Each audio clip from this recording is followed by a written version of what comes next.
Tonight, we embark on a gentle journey into one of life's most profound questions. Not the kind of question that keeps you awake at night, but the kind that, when understood, finally allows you to find deep, meaningful rest. What is the real purpose of life? Society tells us it's happiness, success, achievement, the accumulation of experiences and possessions that make us feel complete. But what if everything we've been taught about life's purpose is backwards? We'll explore ancient Zen wisdom that reveals a truth so simple, so elegant, that once you see it, you can never unsee it. This isn't about changing your entire life. It's about changing how you see the life you already have. Find a comfortable position. Let your body settle into the surface that supports you. Take a slow breath in, and as you breathe out, let go of the day that has passed. Whatever happened today, whatever you accomplished or didn't accomplish, simply let it be. In old Japan, there lived a merchant named Kenji. By every measure of his society, he was successful. His tea shop in Kyoto was the most prosperous in the district. People came from neighboring towns to buy his rare teas. His home was filled with beautiful things. His family was well fed and respected. Yet every night, as Kenji lay on his silk futon, a strange emptiness would settle over him like morning mist. He would think of all he had achieved, and somehow it felt like nothing at all. The taste of success had become as bland as yesterday's rice. One evening, feeling particularly restless, Kenji decided to take a walk through the bamboo forest near his home. The moon was full, casting silver shadows between the tall stalks. As he walked, he heard the soft sound of someone weeping. Following the sound, he found an old Zen monk sitting beside a small stream. The monk's robe was patched and simple, his begging bowl beside him empty. Yet his tears were not tears of sorrow, but something Kenji had never seen before. They seemed to shimmer with a strange kind of joy. "Master," Kenji said gently, "why do you weep?" The old monk looked up with eyes that held the depth of still water. "I weep because I have everything," he said. "And you, successful merchant, why do you suffer?" Kenji was taken aback. "I don't suffer, master. I have a prosperous business, a fine home, everything a man could want." The monk smiled. "Then why did the emptiness in your chest bring you to the forest tonight?" Kenji felt something turn over in his heart. How could this stranger see what he had hidden even from himself? "Sit," the monk said, patting the moss beside him. "Let me tell you about the two kinds of thirst. As you listen to this story, let your own body sink a little deeper. Feel the weight of your limbs. Notice how your breath moves in and out without any effort from you. Just like Kenji, you may have spent years running towards something, not knowing what you were really seeking." The monk's voice was soft like wind through bamboo. "There is the thirst of the body," he began, "and the thirst of the heart. When your body thirsts for water, you drink, and the thirst is satisfied. Simple. But the heart's thirst is different. The more you drink what the world offers, the thirstier you become." Kenji frowned. "I don't understand." "You achieved success to fill an emptiness. Did the emptiness disappear?" "No," Kenji admitted. "It only grew larger. This is because you were trying to fill a hole that can never be filled from the outside. The harder you try, the bigger it gets. Like trying to satisfy hunger by looking at paintings of food. The monk picked up a smooth stone from beside the stream and held it up in the moonlight. "What do you see?" "A stone," Kenji replied. "Look closer." Kenji leaned in. The stone was ordinary grey granite, worn smooth by water. "I see a stone," he repeated. "Look with your heart, not your eyes." Kenji stared at the stone, and something strange began to happen. The longer he looked without trying to understand or categorize or judge, the more the stone seemed to glow. Not with light, but with a presence he had never noticed before. It was perfect, exactly as it was. Complete. Lacking nothing. "Now," the monk said softly, "you are beginning to see what you really are. Let your eyes close now if they haven't already. Feel the rhythm of your breathing. In this moment, you lack nothing. You are not incomplete. You are not broken." This is what the merchant was beginning to understand. The monk continued. The real purpose of life is not to get something you don't have. It's to realize what you already are. Most people spend their whole lives chasing shadows, never knowing they are already the light. "But how can that be?" Kenji asked. "I feel so empty, so restless." "Because you have been taught to look everywhere except where the treasure is hidden. It's like a fish asking where the ocean is. There's an old Zen story about a master and student that illustrates this perfectly. Let this story wash over you like gentle waves. A young monk named Iho was desperate to find enlightenment. He meditated until his legs went numb. He studied texts until his eyes burned. He traveled from temple to temple, seeking the perfect teacher who would finally give him what he lacked. One winter day, he arrived at a small temple where an ancient master lived alone. The master was in his garden, slowly raking fallen leaves. "Master," Eijo said, bowing deeply, "I have come to receive your wisdom. Please teach me the secret of enlightenment." The old master continued raking without looking up. "I'm busy," he said simply. Eijo waited. Hours passed. The master finished raking, then began again in a different pattern. The sun moved across the sky. Finally, as twilight approached, Eijo could contain himself no longer. "Master, I have waited all day. When will you teach me?" The master stopped and looked at him with eyes like autumn leaves. "I have been teaching you all day." "I don't understand." "You've done nothing but rake leaves." The master smiled. "And what were you doing while I raked?" "Waiting," Eijo said, frustrated. "And what were you waiting for?" "For you to give me enlightenment." "Ah," the master said, setting down his rake. "And while you were waiting for something you didn't have, what happened to this moment?" Eijo opened his mouth to answer, then closed it. He realized he had been so focused on the future teaching that he had completely missed the teaching happening right in front of him. The master's presence, the falling leaves, the sound of the rake on stone, the feeling of cold air on his face. "Master," Eijo whispered, "I have been so busy looking for the moon that I missed the finger pointing at it." "Not quite," the master said gently.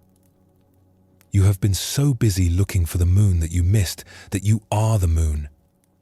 Feel your breath moving in and out. You are not breathing to get somewhere else. You are not breathing to become someone different. You are breathing because you are alive, and that aliveness is enough. It has always been enough. Back by the stream, the merchant Kenji sat in silence as these words settled into his heart like seeds in fertile soil. The monk's presence beside him was like sitting next to a warm fire on a cold night. Not because the monk was doing anything special, but because he had stopped doing anything unnecessary. "Master," Kenji said finally, "if what you say is true, why do I feel so driven to achieve, to acquire, to become more than I am?" The monk chuckled, a sound like water over stones.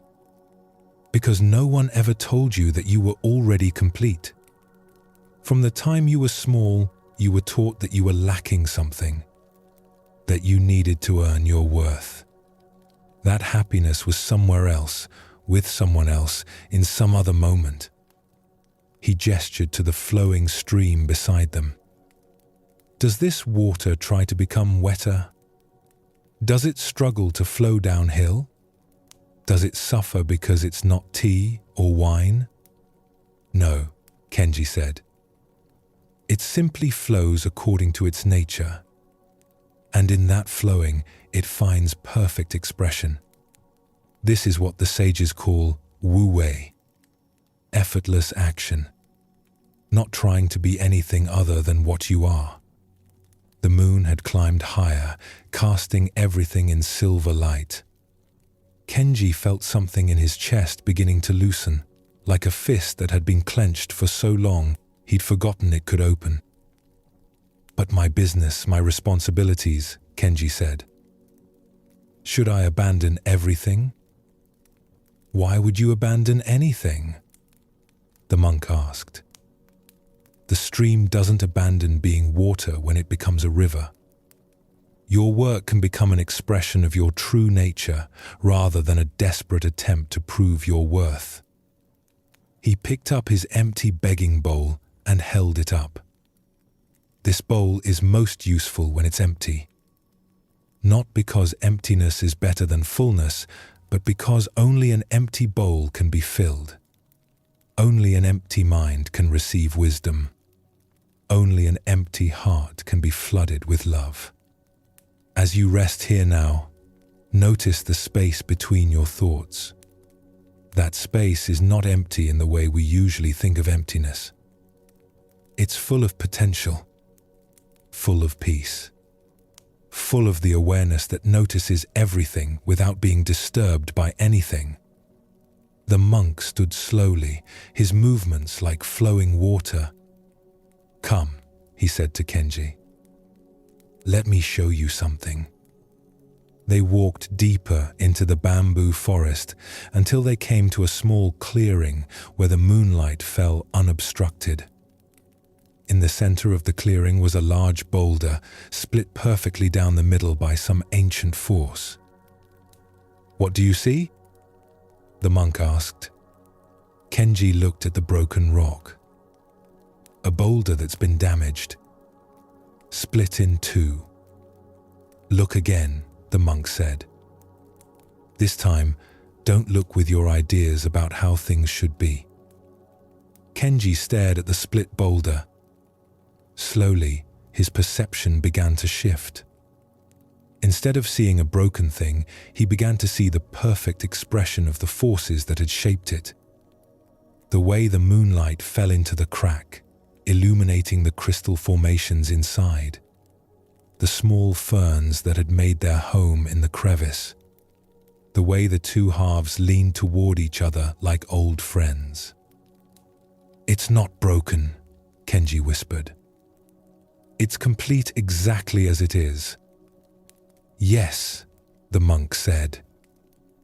"And so are you. So is everyone. The crack in your heart that you've been trying to heal isn't damage. It's where the light gets in. This is the first great understanding that Zen offers us about life's real purpose. We are not broken beings trying to become whole. We are not incomplete beings trying to find our missing pieces. We are expressions of life itself, perfect in our imperfection, complete in our incompleteness. Feel this truth settling into your body now. You don't need to understand it with your mind. Let your heart receive it. You are enough. You have always been enough. The purpose of life is not to become something you're not. It's to realize what you've always been. The merchant Kenji walked back through the forest that night with lighter steps than he'd taken in years. Not because his circumstances had changed, but because his relationship to his circumstances had transformed. The emptiness in his chest was still there, but now he understood it differently. It wasn't a lack to be filled. It was space for life to move through him. The next morning, he returned to his tea shop with new eyes. His customers looked different to him now. Not as sources of profit, but as fellow travelers, each carrying their own hidden wholeness. His work felt different too. Not like a burden to prove his worth, but like a dance he was invited to join. Nothing had changed, and everything had changed. This is what happens when we stop asking life to make us happy and start asking what life wants to express through us. When we stop trying to get something from existence and start wondering what we can give back. When we realize that the purpose of life is not to satisfy the small self that always wants more, but to discover the vast self that lacks nothing. Let your breathing slow down even more now. Feel yourself sinking deeper into rest. The questions that drove you to seek happiness, success, achievement, these questions came from love. A love for life, a love for growth, a love for experiencing all that existence offers. This love doesn't need to be abandoned. It just needs to be redirected. Instead of asking, "How can I be happy?" we can ask, "How can I be awake?" Instead of asking, "How can I get what I want?" we can ask, "How can I want what is?" Instead of asking, "How can I become someone special?" we can ask, "How can I express what I already am?" These questions transform everything. They turn life from a problem to be solved into a mystery to be lived.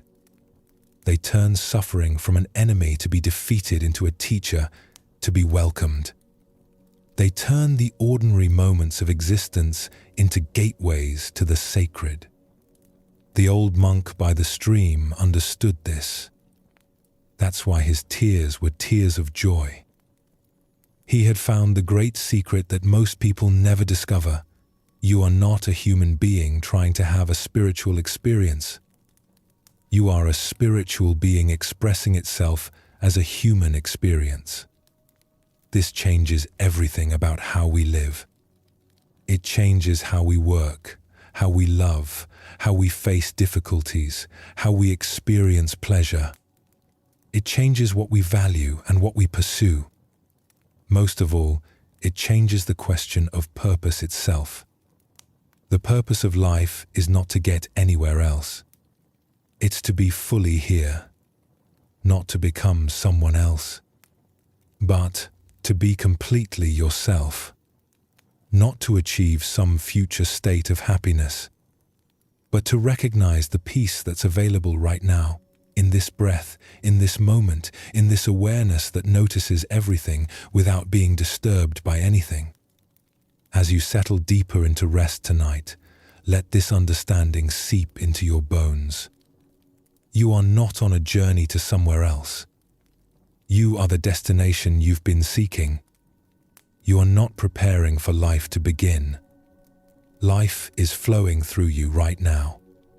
You are not waiting for the real purpose to reveal itself. You are the purpose, expressing itself perfectly in this very moment. Sleep comes easily when we stop trying to be somewhere else. Rest is natural when we stop resisting what is. Peace is our birthright when we remember who we really are. Let these words fade now into the background of your awareness. Let your mind drift like clouds across an empty sky. You are held. You are complete. You are home. Tomorrow, when you wake, the world may look the same, but you will begin to see it with different eyes. The eyes of someone who knows the secret that the ancient Zen masters knew. The secret that changes everything and changes nothing at all. You are already what you seek. Let your breath deepen as we continue our gentle journey into the heart of ancient wisdom. Feel your body settling even more completely now, like a leaf finally coming to rest on still water. Now, let's explore the story of a young prince who discovered what you are discovering now, that the purpose of life is not what we think it is. This is not just history. This is your story, told through the life of one who walked this path before you. 2,500 years ago, in a kingdom nestled in the foothills of the Himalayas, a child was born who would change how humanity understands the very meaning of existence. But this change didn't happen through grand proclamations or miraculous powers. It happened through the simplest thing of all, waking up. The child's name was Siddhartha, and he was born into a palace that was like a dream made real. Imagine gardens where every flower was perfect, where the air itself seemed to shimmer with beauty. Walls covered in silk tapestries that told stories of gods and heroes. Floors of polished marble that reflected the light of golden lamps. As you rest here now, picture yourself in such a place. Feel the soft cushions beneath you, the gentle warmth of sunlight through precious windows, the sound of fountains playing in courtyards filled with jasmine and roses. This was Siddhartha's world, a world designed to satisfy every desire before it could even form. His father, the king, loved his son with the fierce protection that only a parent knows. He had been told by wise men that his son would either become a great ruler or a great spiritual teacher. Wanting to keep his son in the palace, the king made a decision that would shape young Siddhartha's entire understanding of life. He decided that his son would never see suffering. Every person who entered the palace was young and healthy. Every experience was beautiful and pleasant. When flowers wilted, they were immediately replaced. When anything broke, it vanished before the prince could notice. The palace was a bubble of eternal spring where pain was as foreign as snow in summer. For 29 years, Siddhartha lived in this paradise. He married a beautiful princess who loved him deeply. They had a son whose laughter filled the palace halls like music. He learned the arts of music and poetry, of diplomacy and warfare.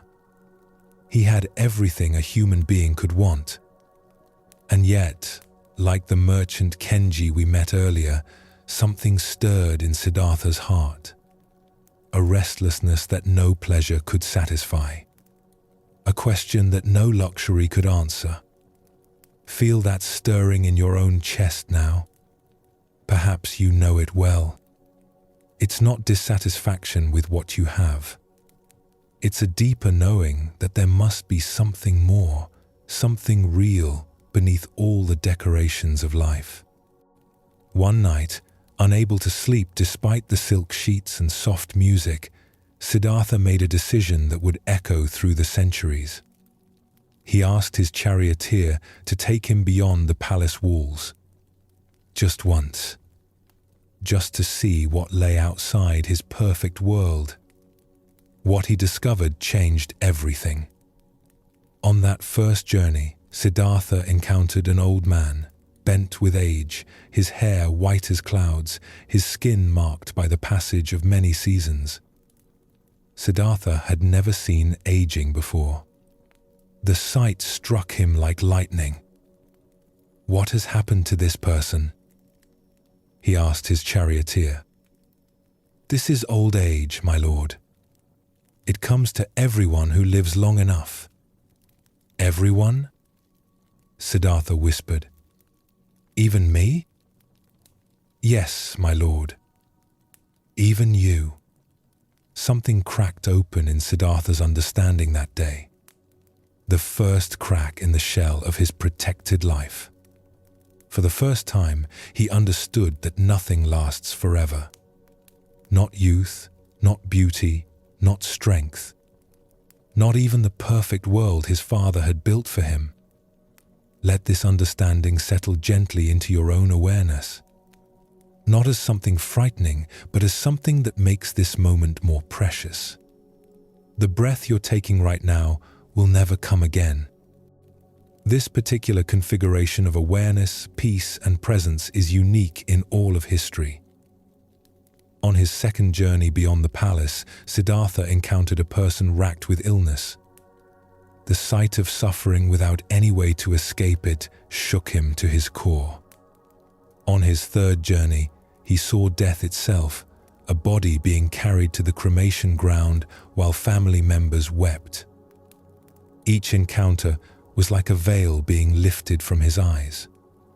The comfortable illusions that had shaped his entire life began to dissolve. He realized that his palace was not the world.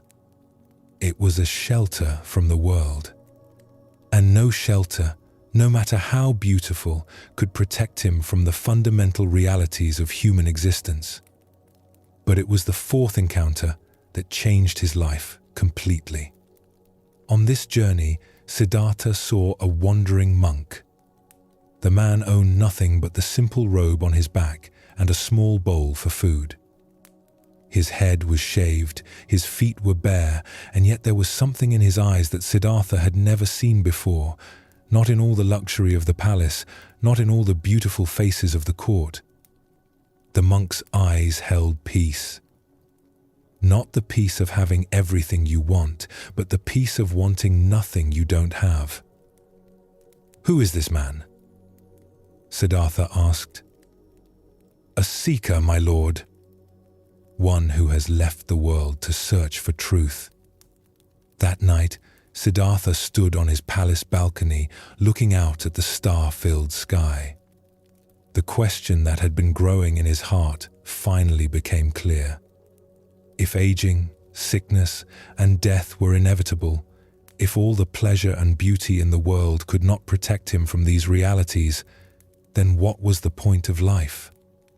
What was real? What could he trust? He looked back at his sleeping wife and child, at the golden walls that had been his entire universe. And he knew that to find the answer to his question, he would have to leave everything behind. This is the moment that separates ordinary seeking from true spiritual awakening. Siddhartha realized that he could not find real answers from within the very system that had hidden truth from him. To see clearly, he would need to step outside everything he thought he knew. Feel your own willingness to let go of old ideas tonight. You don't need to leave your life behind like Siddhartha did. But you can let go of old ways of thinking about what life is for. You can step outside the palace of familiar assumptions and see with fresh eyes. In the darkest hour before dawn, Siddhartha quietly left the palace. He traded his royal robes for the simple clothes of a seeker. He cut off his long hair with his sword. He walked away from power, comfort, and security to discover what lay beyond the realm of temporary pleasures. For 6 years, he searched. He studied with the greatest teachers of his time, learning meditation techniques that could quiet the mind and expand awareness.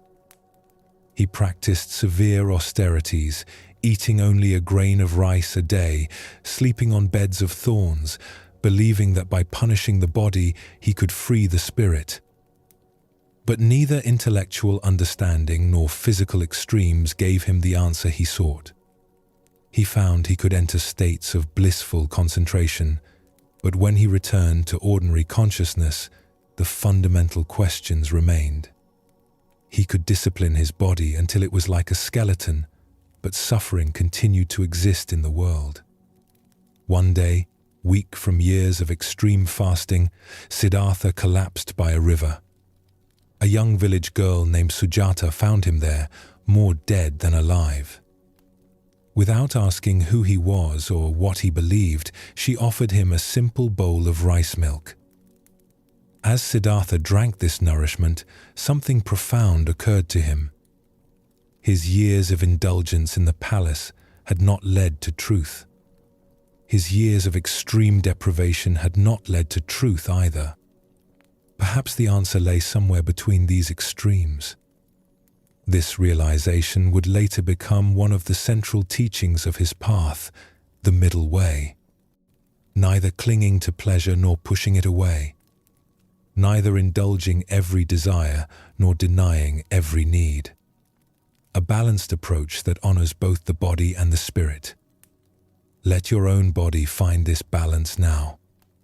Not forcing relaxation, but not holding on to tension either. Not trying to stay awake, but not forcing sleep. Simply allowing yourself to rest in the natural rhythm of being. Strengthened by Sujata's kindness, Siddhartha made his way to a large tree near the village of Bodh Gaya. Something in him knew that this was the place. This was the moment. He would sit under this tree until he found the answer to the question that had driven him from his palace.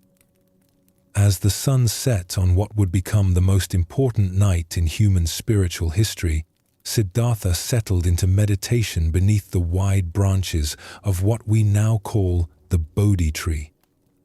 He made a simple vow, "Let my skin wither, let my blood dry up, but I will not move from this seat until I have found the end of suffering." What happened that night has been told in many ways, with many mythical embellishments. But the essential truth is simple and profound. Siddhartha looked directly into the nature of existence without flinching, without turning away, without protecting himself with pleasant illusions. He saw that everything that arises also passes away. Every thought, every emotion, every sensation, every experience, all of it temporary, all of it in constant flux. He saw that suffering comes from trying to hold on to what cannot be held, from wanting things to be different than they are. But most importantly, he saw through the illusion of the separate self. The I that wants, that fears, that grasps and pushes away, he saw that this too was just another temporary phenomenon arising and passing in awareness. There's a beautiful Zen story that captures this moment of recognition. A monk named Genjo had been searching for enlightenment for many years. One day, while sweeping the monastery courtyard, a pebble flew from his broom and struck a bamboo fence post. At the sound of that small impact, something in Genjo's mind shifted completely. He began to laugh, not with humor, but with recognition. For years, he had been looking for his original face, his true nature, his Buddha mind.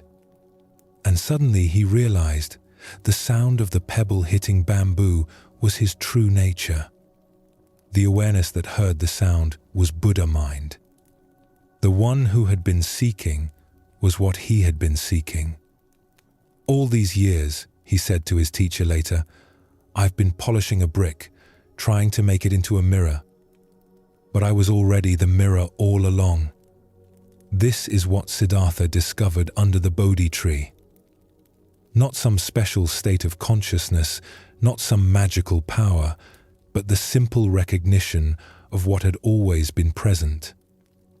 The awareness that was aware of seeking was what he had been seeking. As dawn broke over the tree where he sat, Siddhartha had become the Buddha, which simply means the awakened one. Not awakened to something new, but awakened from the dream of separation, from the illusion that he was lacking something. His first words after this awakening were filled with wonder. How marvelous, how marvelous. All beings are already enlightened. They simply don't realize it.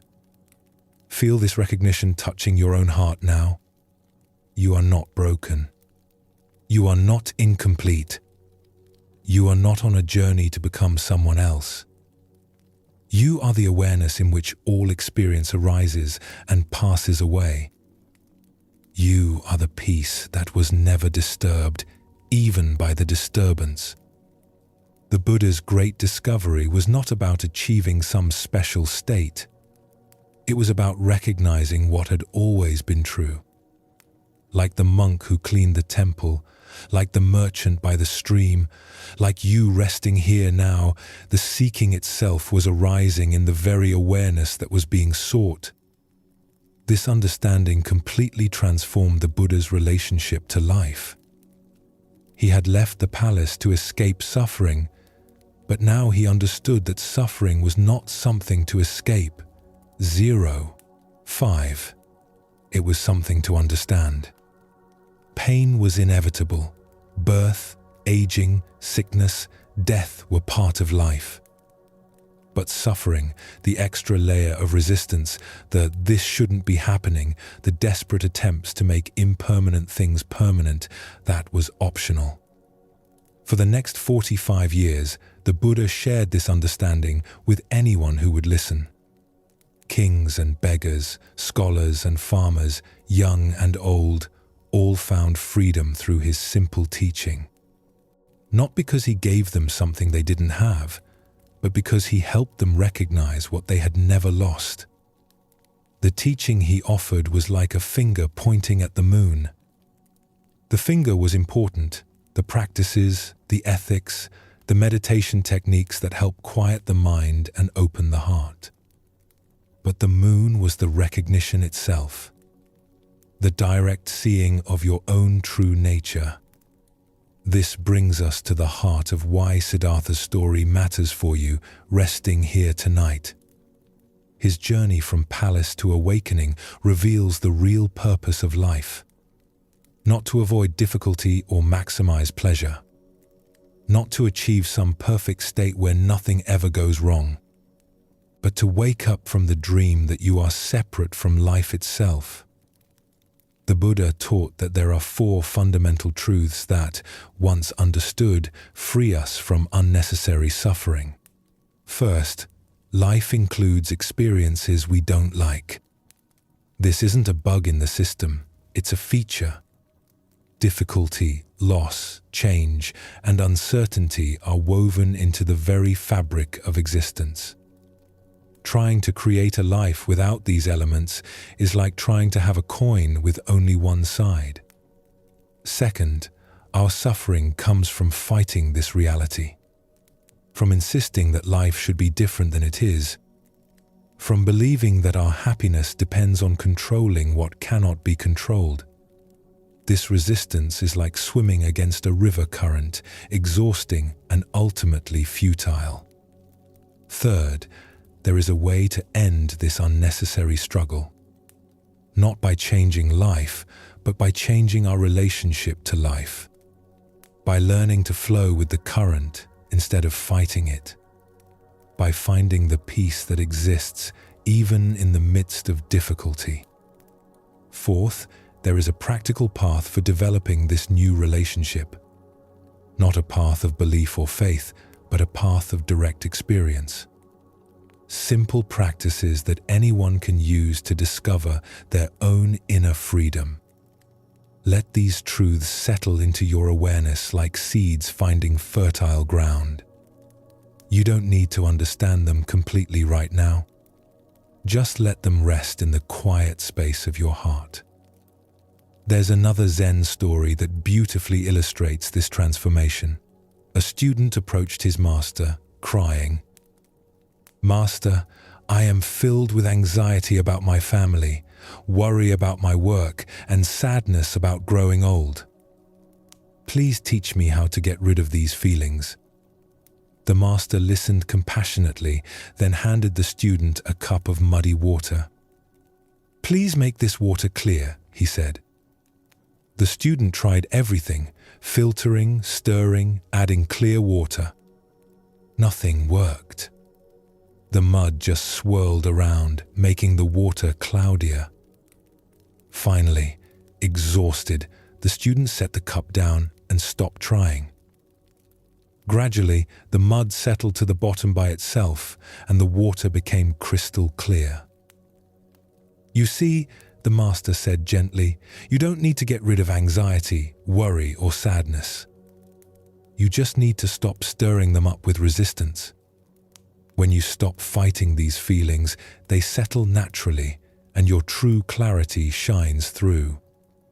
This is what the Buddha discovered. Peace is not the absence of difficult experiences. Peace is the presence of awareness that remains undisturbed even when difficulties arise. Like the clear water that was always there beneath the mud. As you continue to settle deeper into rest, know that this same awareness is here right now. The awareness that notices your thoughts is peaceful. The awareness that notices your emotions is untouched by them. The awareness that notices your body is not limited by physical boundaries. You are not having an experience of awareness. You are awareness, experiencing itself as a human being. This was the Buddha's great insight, and it's available to you right now, in this moment, in this breath. The prince who left his palace thought he was going on a journey to find something he lacked. What he discovered was that he had never left home. What he found was what he had always been. What he achieved was the recognition that there was nothing to achieve. This is the real purpose of life, not to become enlightened, but to recognize that enlightenment is your natural state. Not to find peace, but to discover that you are the peace you seek. Not to solve the problem of existence, but to awaken from the dream that existence is a problem. Let this understanding accompany you now as you drift deeper into the natural rest that is your birthright. You are not a seeker looking for truth. You are truth itself, temporarily playing the role of a seeker. The game is almost over. The seeking is almost done. Like Siddhartha under his tree, you can stop trying so hard and simply be what you have always been. Complete, whole, at peace, already home. The Buddha's awakening under the Bodhi tree revealed something profound about balance. He had tried the extreme of luxury in his palace and the extreme of deprivation in the forest. Neither had led to freedom. True wisdom, he discovered, lies in the middle way, not as a compromise, but as a dynamic balance that honors both our human needs and our spiritual nature. This middle way is like learning to tune a musical instrument. Too tight and the string snaps. Too loose and it cannot make music. But find that perfect tension, and suddenly there is harmony. Tonight, let this harmony settle into your own being. Feel how your body naturally finds balance, not rigid, not collapsed, but gracefully present. This physical ease mirrors the inner balance we can discover in every aspect of life. In ancient China, there lived a master carpenter named Li Wei. His reputation extended far beyond his village, not because he built the most ornate furniture, but because everything he created had a quality that people couldn't quite name. His chairs were perfectly comfortable. His tables seemed to invite gathering. His houses felt like homes before anyone moved in. One day, a young apprentice asked him, "Master Li, what is your secret? How do you make wood become so alive?" Li Wei continued his careful planning of a piece of cedar, each stroke deliberate yet effortless. "There is no secret," he said quietly. "Only listening." "Listening to what?" The apprentice pressed. to what the wood wants to become. The apprentice frowned. But wood doesn't want anything. It's just wood. Li Wei set down his tools and looked at the young man with eyes that held the patience of old trees. "Watch," he said simply. He picked up a piece of bamboo and tried to bend it against its natural grain. The wood resisted, then snapped with a sharp crack. Then he took another piece and bent it gently with its grain. It curved gracefully, like a dancer following music. "The wood has its own nature," Li Wei explained. "Fighting that nature breaks it. Working with that nature makes it strong and beautiful. This is the middle way of craftsmanship. As you rest here, feel how this principle applies to your own life. 0. 5. How much energy have you spent fighting your own grain? Trying to force yourself to be someone you're not? Pushing against your natural rhythms and tendencies instead of learning to work skillfully with them? The middle way is not about becoming passive or giving up on growth.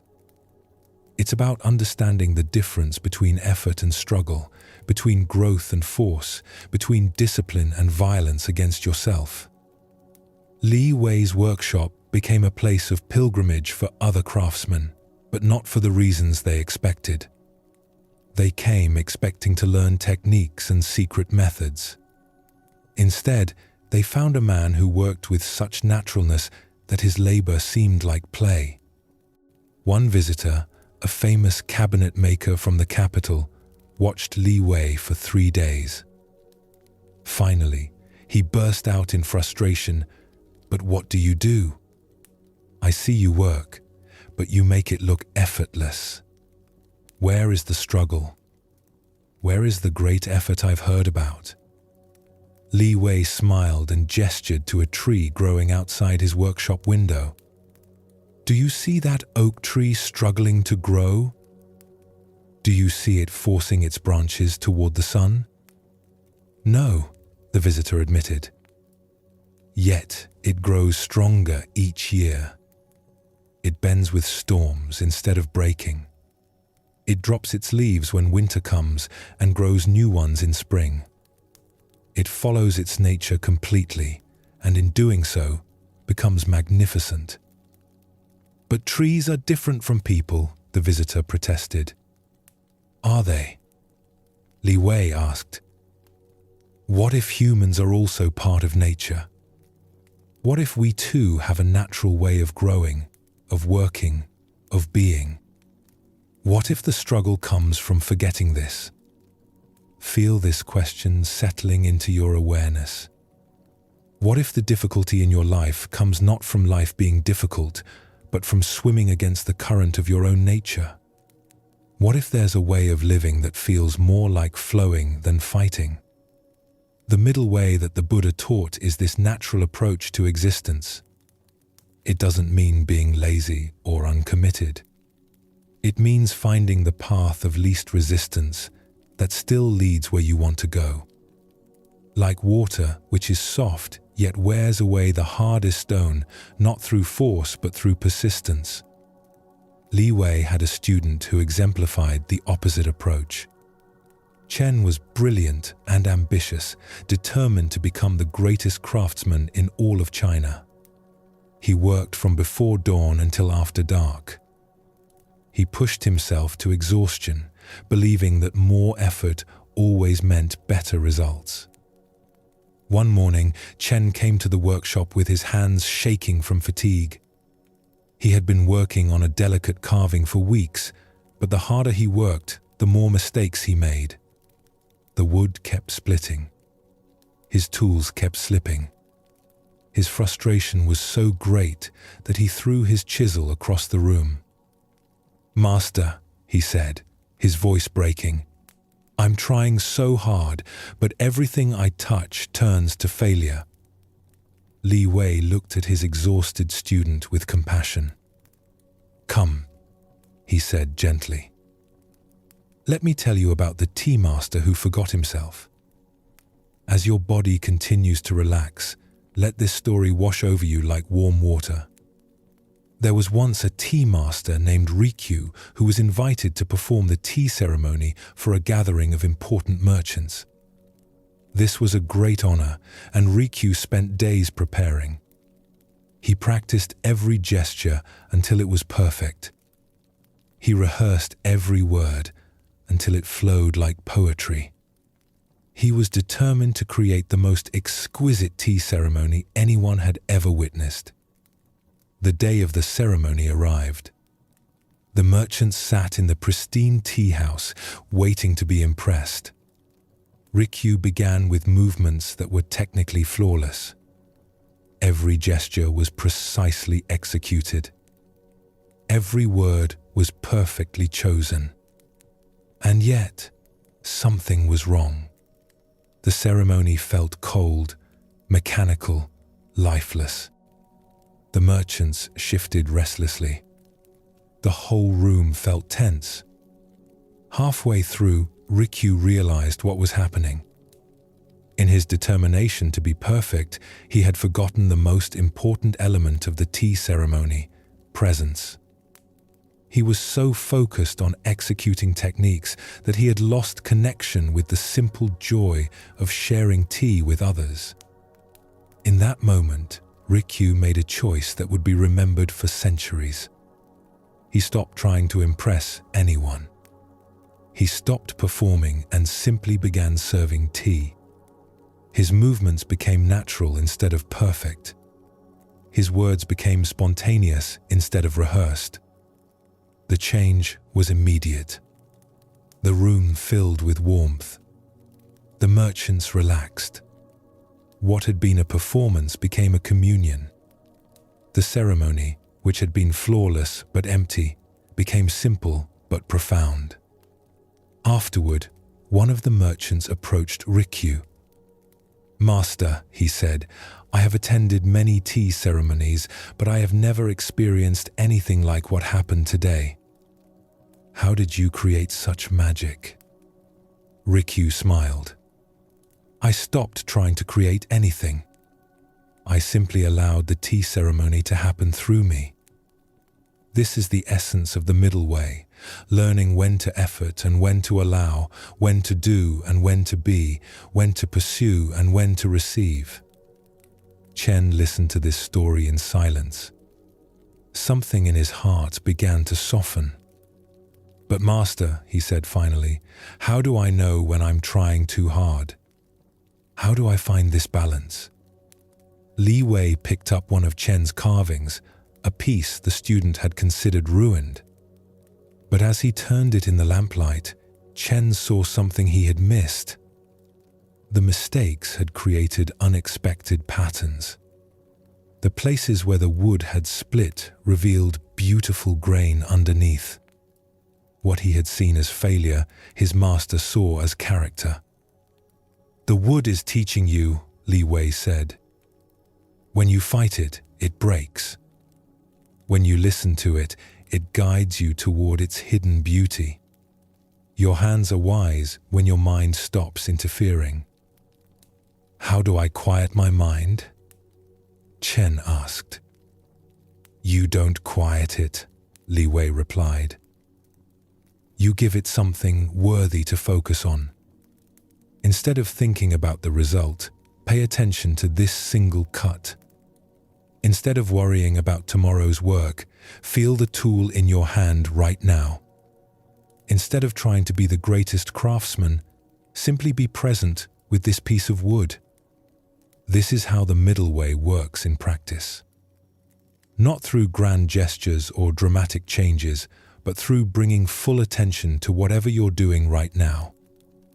When you're fully present, effort becomes effortless. When you're completely here, you naturally find the balance between too much and too little. Let this understanding seep into your bones as you rest. You don't need to transform your entire life overnight. You just need to bring presence to this moment, this breath, this heartbeat, this gentle settling into sleep. Chen began to practice what his master taught. Instead of working 18 hours a day, he worked 8 hours with complete attention. Instead of rushing through projects, he savored each cut, each joining, each finishing touch. Paradoxically, his work improved dramatically, and he finished projects faster than before. "How is this possible?" he asked Li Wei. "When you're not fighting yourself, all your energy goes toward creation instead of internal conflict. When you're not worried about results, you can give yourself fully to the process. When you trust the wood in your hands and this moment, miracles become ordinary." The middle way applies to every aspect of life. In work, it means full engagement without attachment to outcomes. In relationships, it means loving completely while allowing others their freedom. In spiritual practice, it means sincere effort without forcing experiences. In daily life, it means being fully where you are instead of always reaching towards somewhere else. There's a beautiful Zen story that illustrates this perfectly. A meditation student approached her teacher in frustration. "Master, I've been practicing for 3 years, but I still have not achieved enlightenment. My mind is as busy as ever. Should I meditate more hours each day? Should I fast? Should I retreat from the world completely?"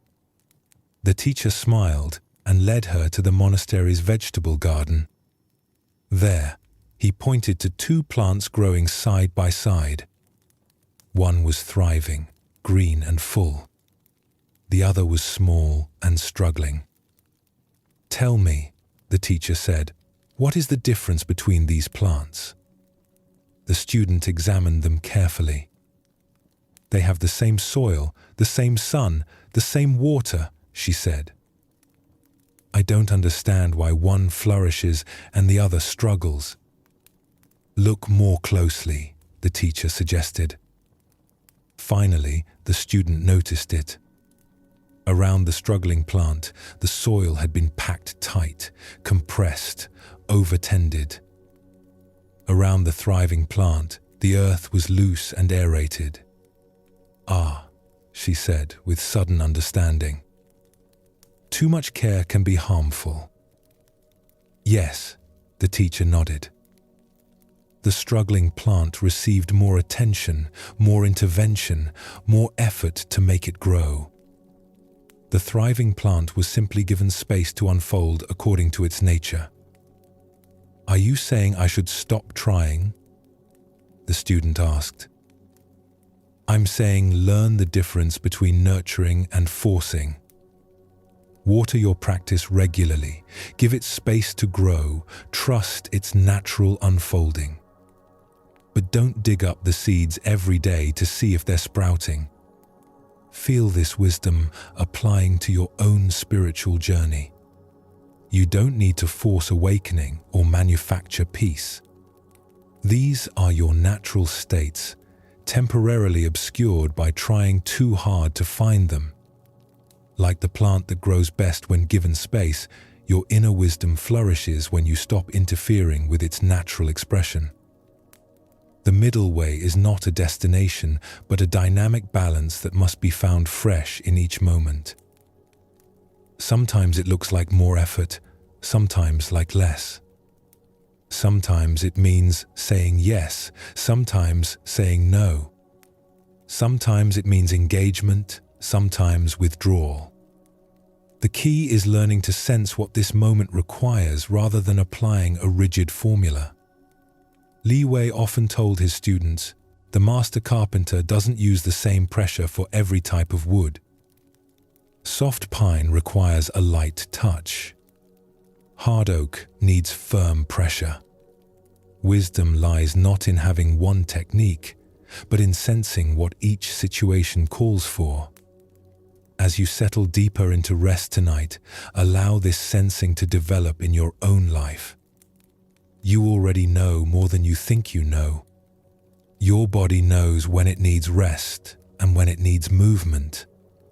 Your heart knows when to open and when to protect itself. Your spirit knows when to strive and when to surrender. The middle way is about trusting this inner guidance rather than overriding it with shoulds and have-tos. It's about becoming fluent in the language of your own wisdom. There was once a potter whose work was renowned throughout the land. Students came from everywhere to learn his secrets. They expected to find complicated techniques and special tools. Instead, they found an old man who worked with such simplicity that his pottery seemed to create itself. "Master," one student asked, "how do you make such beautiful vessels?" The potter smiled and gestured to the spinning wheel. "I don't make the pottery," he said. "I simply remove everything that is not pottery." "I don't understand." "I center the clay, then allow its nature to emerge. I guide it, but I don't force it. I work with its tendencies rather than against them. The pot already exists within the clay. My job is simply to help it reveal itself." This is perhaps the deepest teaching of the middle way. Your true self already exists within you, perfect and complete. Life's purpose is not to create someone new, but to remove everything that obscures who you already are. Like the potter with clay, like the carpenter with wood, you can learn to work with your own nature rather than against it. The struggle ends when you stop trying to be someone you're not and start allowing yourself to be who you are. The purpose of life reveals itself when you stop asking what you should become and start discovering what you already are. Let this recognition settle into your heart now. You are not a project to be completed or a problem to be solved. You are a masterpiece in the process of revealing itself. And like all great art, this revelation happens not through force, but through the patient, gentle removal of everything that is not essentially you. Rest in this knowing. Trust this process. Allow this unfolding. The middle way is not something you do, it's something you allow.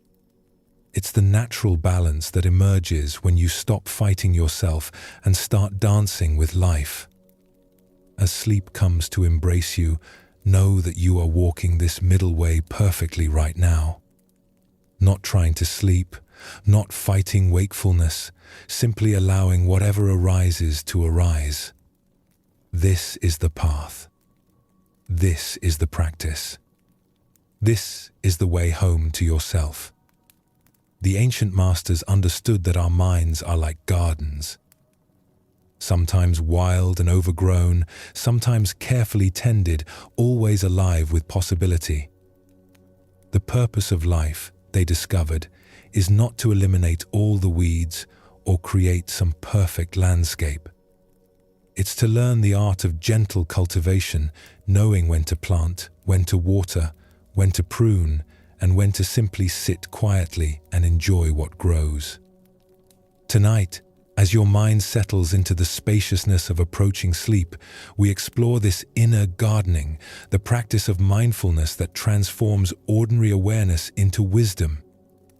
In the mountains of old Japan, there lived a Zen master named Dogen who tended the most extraordinary garden anyone had ever seen. But what made it extraordinary was not its beauty, though it was beautiful. What amazed visitors was how perfectly everything seemed to belong exactly where it was. The rocks appeared to have chosen their own positions. The moss seemed to have arranged itself with artistic precision. Even the fallen leaves created patterns of such natural harmony that people hesitated to disturb them by walking through. Students came from distant temples to learn Dogen's secret. They expected to find special techniques for landscape design or rare knowledge about plants and stones. Instead, they found an old man who spent most of his time simply sitting in his garden, watching. "Master, One eager student asked, "How do you create such perfection? What tools do you use? What methods?" Dogen smiled and gestured to a cushion beside him. "Sit," he said, simply. "Watch with me." "But I want to learn how to garden," the student protested. "This is how to garden," Dogen replied. "First, you must learn to see what is already here. Feel this invitation extending to you now. You don't need to change anything about your current experience. You don't need to feel more relaxed or more spiritual or more anything.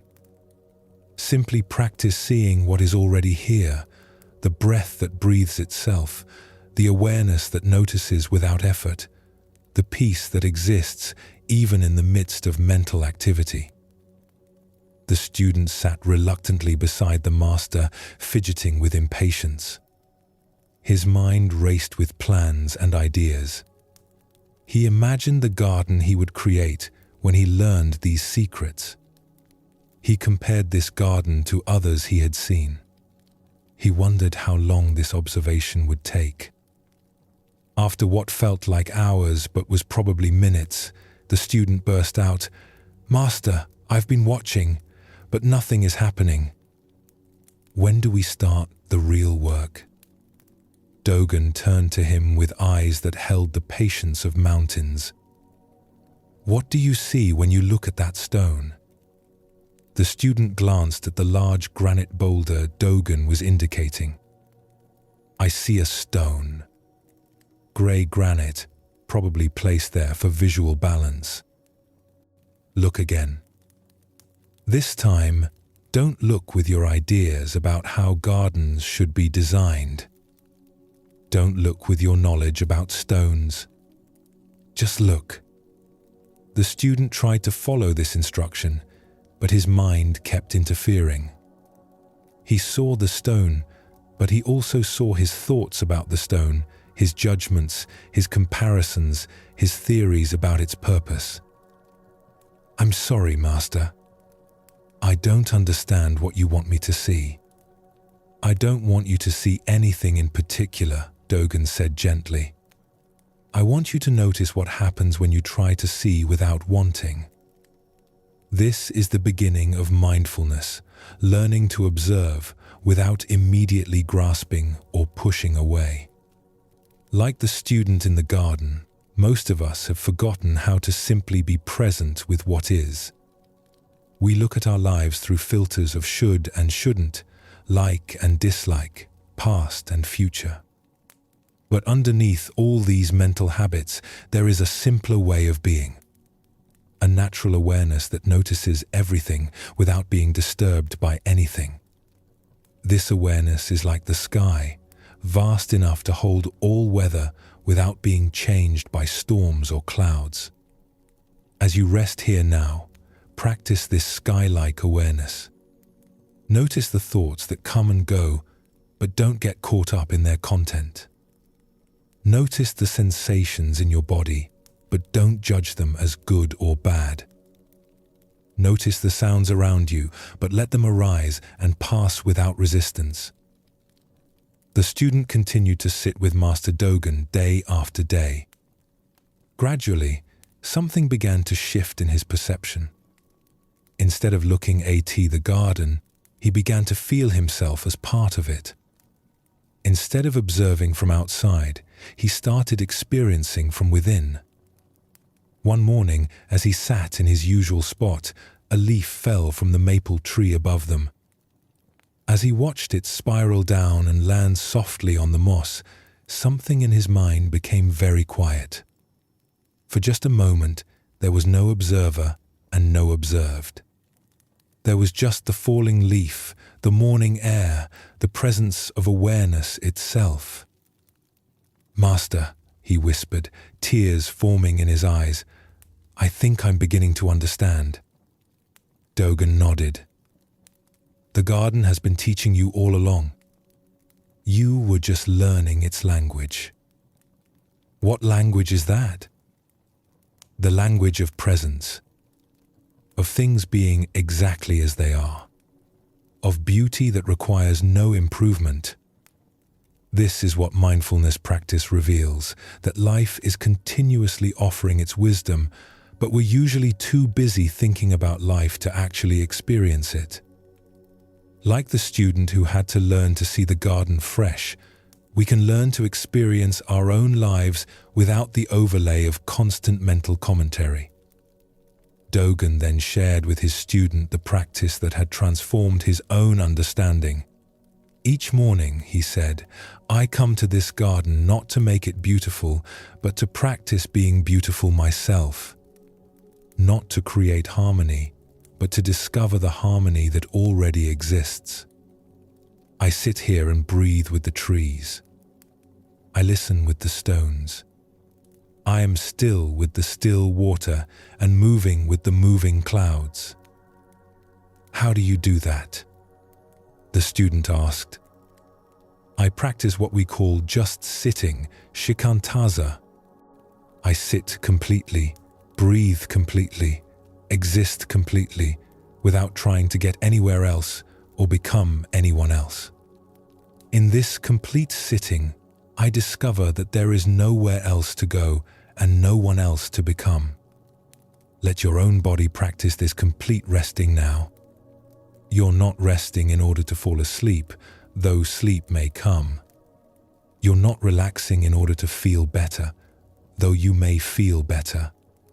You're simply allowing yourself to be completely present with this moment of existing. The practice of just sitting reveals something profound about the nature of mind. When we stop trying to control our thoughts and emotions, when we stop trying to create particular states of consciousness, a natural peace emerges. Not a peace we achieve, but a peace we recognize was always here.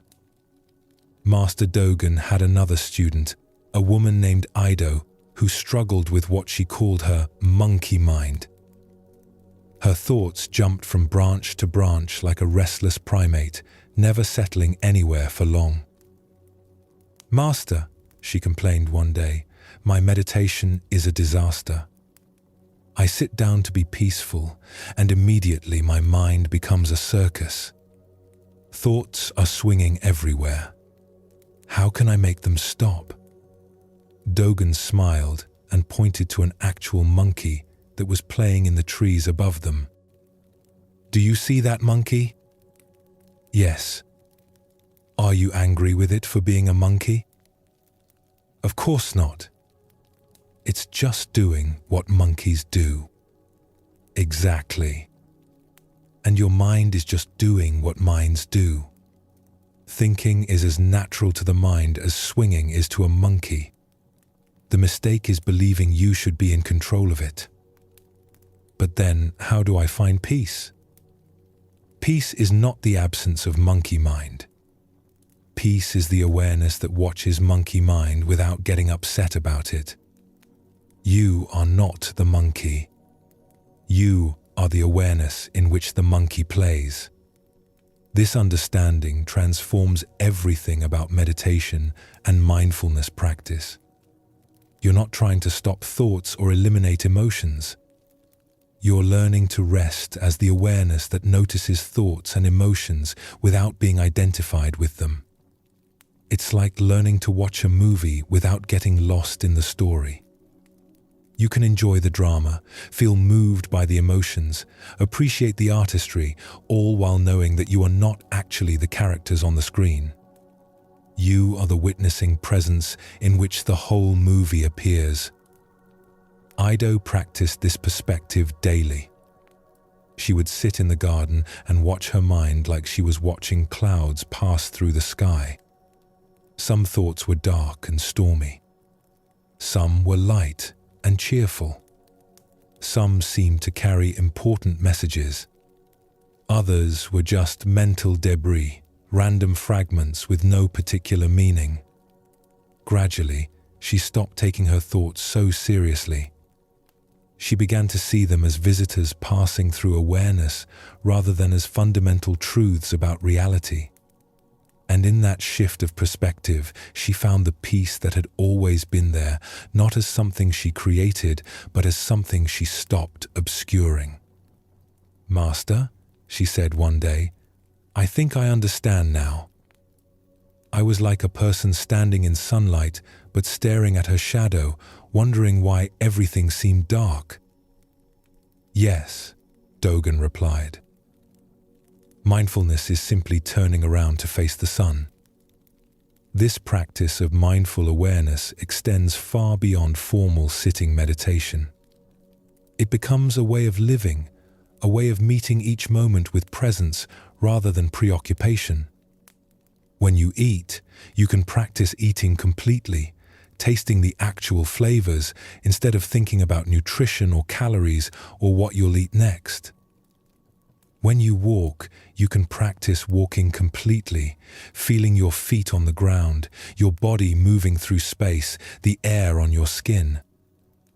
When you listen to someone, you can practice listening completely, hearing not just their words, but the feelings beneath the words, the humanity in their voice. This complete engagement with ordinary activities reveals something extraordinary. Life stops being a series of tasks to get through and becomes a continuous opportunity for presence. Work becomes meditation in action. Relationships become opportunities for compassion. Even difficulties become teachers offering lessons in wisdom. There was once a tea master named Sen no Rikyu who elevated this ordinary mindfulness to an art form. When he prepared tea, every movement was deliberate yet natural. When he arranged flowers, each stem seemed to find its perfect position effortlessly. When he swept his tea house, the very act of cleaning became a form of prayer. Students would watch him in amazement. How could such simple activities be so beautiful to witness? One student finally asked, "Master Rikyu, what is the secret of your way?" "There is no secret," Rikyu replied, continuing to whisk the tea with perfect attention. "I just do one thing at a time, completely. But everyone does one thing at a time." "No," Rikyu said gently. "Most people do many things at once. Their body performs one action while their mind is somewhere else entirely. They wash dishes while planning tomorrow's activities. They drink tea while reviewing yesterday's mistakes. They are everywhere except where they actually are. Feel how this applies to this very moment. Are you here completely, allowing yourself to rest and receive these words? Or is part of your attention elsewhere, planning, reviewing, anticipating? There's no judgment either way. Simply notice where your awareness actually is. Rikyu continued, "When I whisk tea, I am completely present with whisking tea. When I bow, I am completely present with bowing. When I sit in silence, I am completely present with silence. This complete presence transforms ordinary activities into sacred acts." How do you develop such presence? The student asked. "Practice," Rikyu replied simply. "And patience with yourself when you forget to practice. The mind wanders because that is its nature. Mindfulness is not about preventing the wandering. It's about noticing when it happens and gently returning to here, now, this. This gentleness with yourself is crucial. Mindfulness is not a discipline in the sense of forcing yourself to behave differently. It's more like learning to befriend your own experience. You develop a kind, curious relationship with whatever arises in your awareness. When you notice your mind has wandered into worry, you don't scold yourself. You simply acknowledge, worrying is happening, and return your attention to the present moment. When you catch yourself lost in fantasy, you don't judge it as wrong. You simply note, fantasizing is here, and gently come back to what's actually happening now.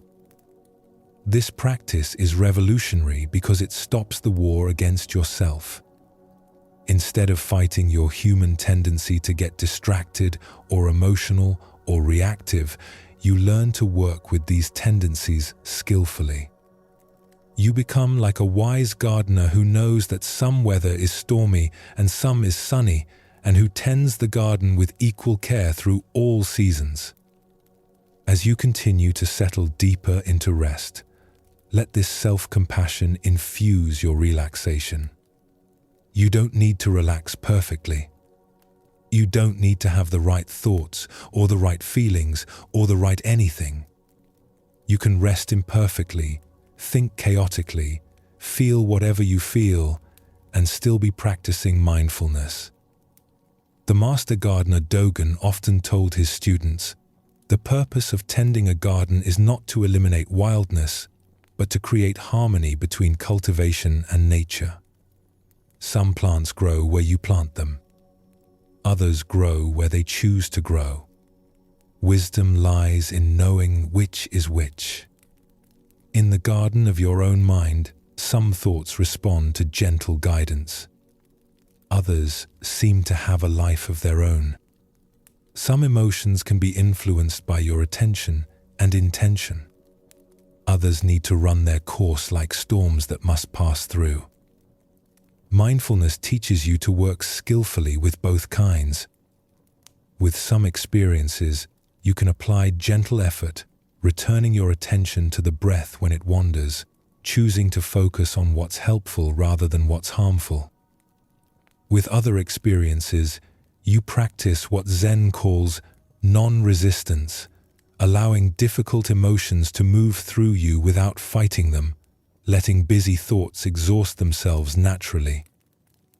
This balance between effort and allowing, between cultivation and acceptance, is itself the middle way applied to the practice of awareness. You care for your mind like a garden, but you don't try to control it like a machine. There's a beautiful story that illustrates this perfectly. A monk was troubled by persistent, angry thoughts. Every time he sat to meditate, rage would arise in his mind like a fire. He tried everything to eliminate these thoughts: concentration techniques, visualization practices, breathing exercises. Nothing worked. The anger kept returning. Finally, he went to his teacher. "Master," he said, "I am a failure at meditation. I cannot control my mind. Angry thoughts arise constantly. Perhaps I am not suited for this practice." The teacher listened compassionately, then led the monk to a field where farmers were burning rice stubble after harvest. Smoke filled the air. The smell was acrid. The scene looked chaotic and destructive. "Tell me," the teacher said, "what do you see?" "I see farmers destroying their fields with fire." "Look more carefully."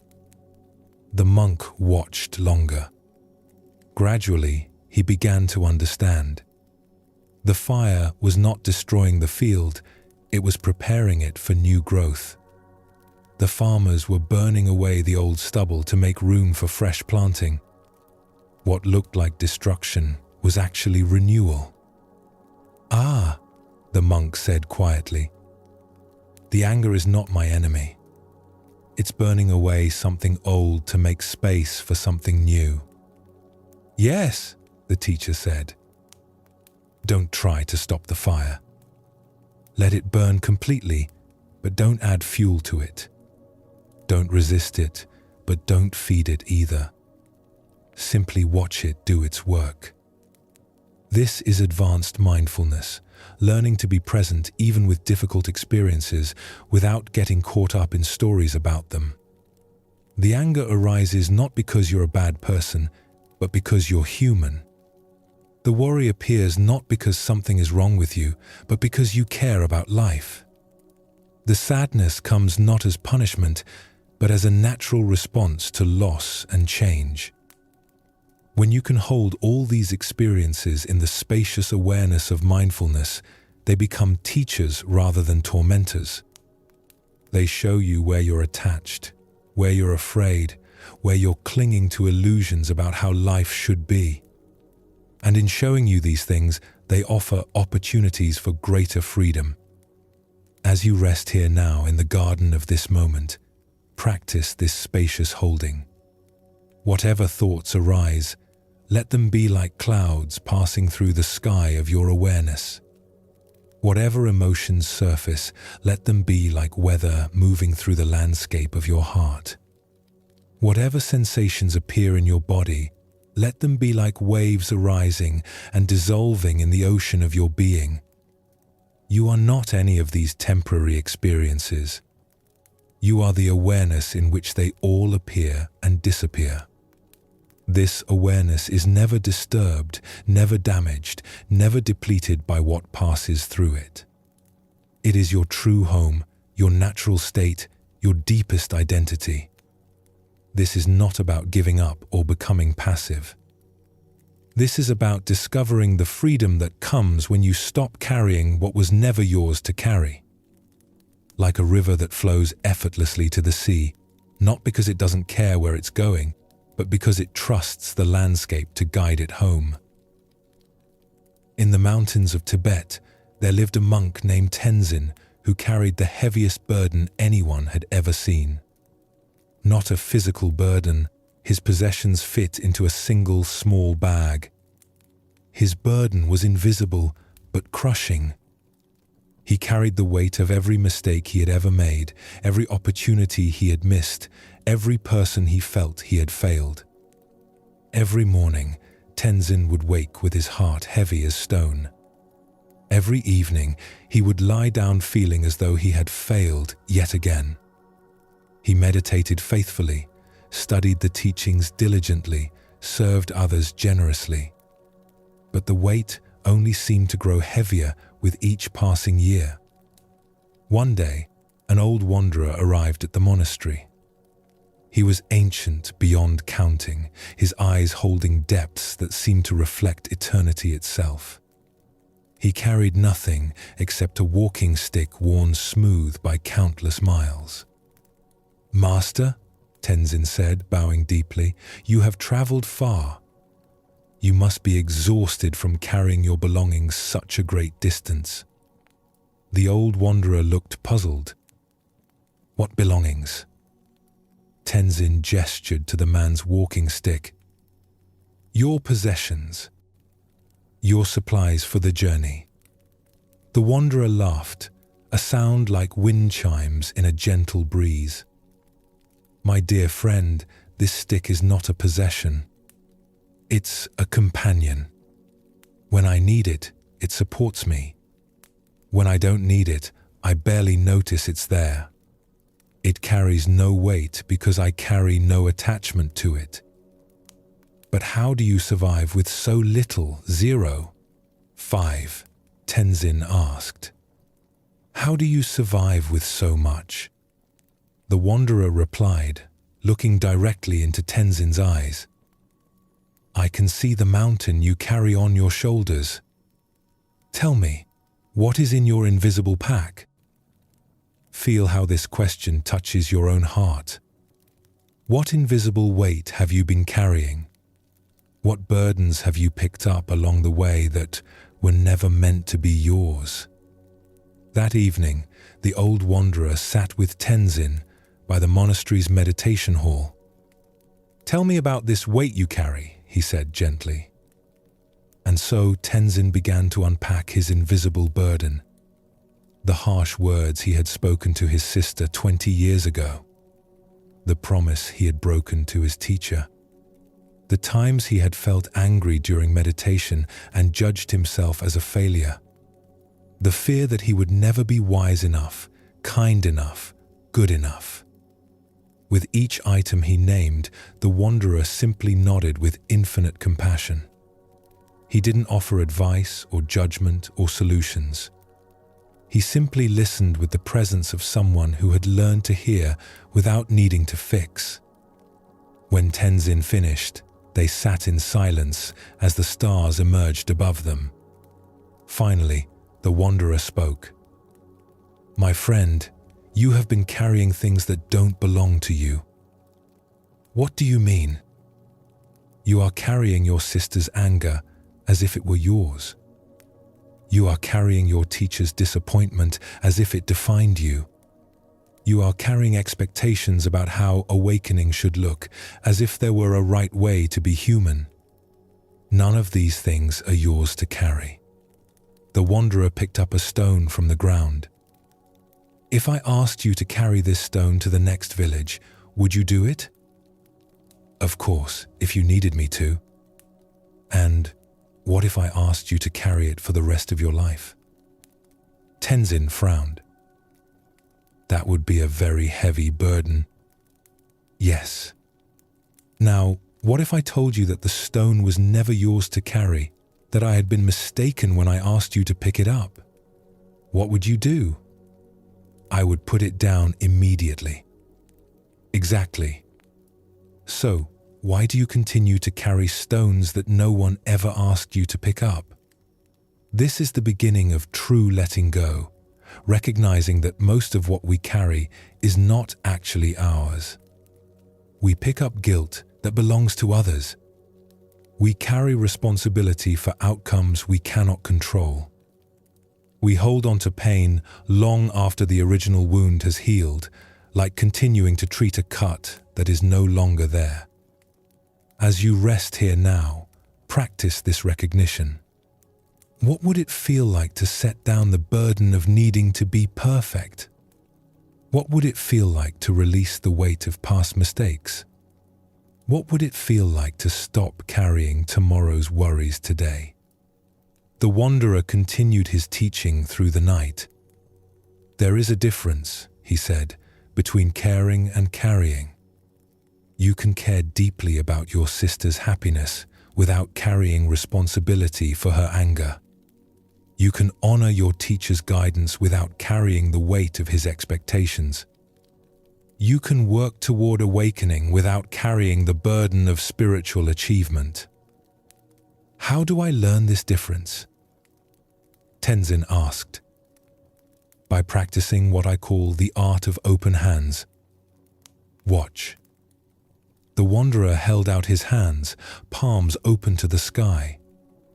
Open hands can give and receive freely. They can hold what needs to be held and release what needs to be released. But closed fists. He clenched his hands into fists. Closed fists can neither give nor receive. They hold on to everything, even things that cause pain. Feel your own hands as you rest. Notice whether they are clenched or relaxed. Let them soften completely, palms open, fingers naturally curved. This physical letting go can teach your heart how to release what it's been grasping. "The whole universe operates with open hands," the wanderer said. "The sun gives its light freely without demanding payment. The earth receives rain without grasping. Trees release their leaves in autumn without grief. Even your breath knows this wisdom, holding each inhalation just long enough before releasing it completely. There was once a tea master who had collected the most exquisite tea bowls in all of Japan.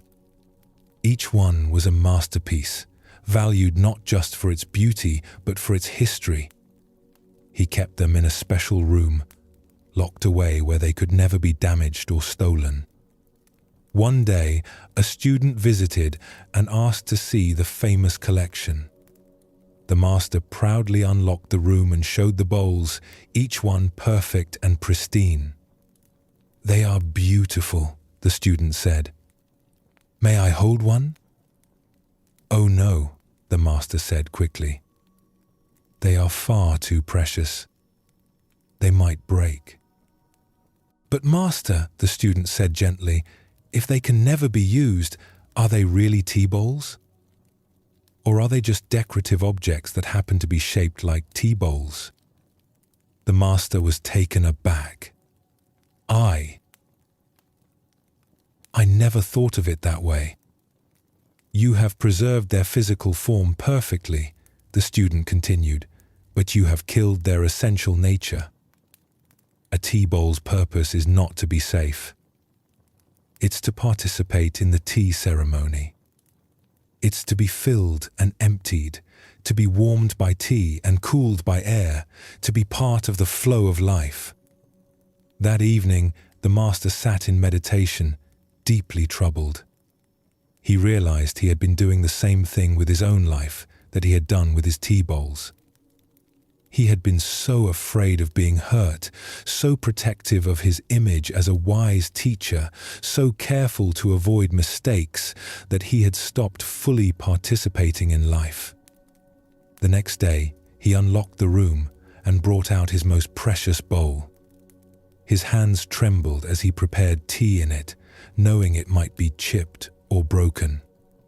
But as he shared that tea with his student, the bowl came alive in a way it never had while locked away. It fulfilled its true nature not through being preserved, but through being used. This is what the art of letting go reveals, that security comes not from protecting ourselves from life, but from trusting ourselves to life. That safety is found not in controlling outcomes, but in knowing we can meet whatever comes with presence and wisdom. As you settle deeper into rest, practice this trust. You don't need to figure out tomorrow tonight. You don't need to solve problems that haven't arisen. You don't need to carry the whole world on your shoulders. Life is wise enough to unfold without your constant management. The wanderer taught Tenzin a simple practice that transformed his understanding completely. Each evening, he said, before you sleep, practice the ritual of emptying your pockets. I don't understand. Throughout the day, you pick up things that aren't yours. Worry about others' opinions. Guilt about things you cannot change. Anger about past events. Anxiety about future possibilities. Before sleep, empty these out like you would empty coins from your pockets. How do I do that? Name what you're carrying, thank it for trying to protect you, and set it down. Say, thank you, worry about tomorrow, for trying to keep me safe. I don't need to carry you tonight. Say, thank you, guilt about yesterday, for trying to make me a better person. I can learn from the past without carrying it into sleep. Feel this practice working in your own experience right now. What have you been carrying from today that you can set down? What concerns from tomorrow can you trust to tomorrow? What regrets from the past can you finally release into the care of compassion? 0. 5. Tenzin practiced this ritual faithfully. Night after night, he would sit quietly and unpack his invisible burden. At first, the same worries and guilt would return the next day. But gradually, he began to notice which items in his pack were actually useful and which were just dead weight. He realized that caring about his sister was love, but carrying her anger was not helping either of them. He understood that learning from his mistakes was wisdom, but punishing himself endlessly was just cruelty. He saw that working toward awakening was beautiful, but demanding it on his timeline was just another form of attachment. "Master," he said to the wanderer one evening, "I'm beginning to understand. Letting go is not about stopping caring. It's about caring without clinging." "Yes," the wanderer smiled. "It's about loving with open hands instead of closed fists. About being fully present with what is here now instead of fighting what was or reaching for what might be." There's an ancient Zen story that illustrates this perfectly. 2 monks were walking to their monastery when they came to a river swollen by recent rains. At the riverbank, they found a young woman in fine silk robes, clearly distressed because she could not cross without ruining her clothes. Without hesitation, the older monk lifted the woman onto his back and carried her safely across. On the other side, she thanked him gracefully and went on her way. The two monks continued their journey in silence. But as they walked, the younger monk became increasingly agitated.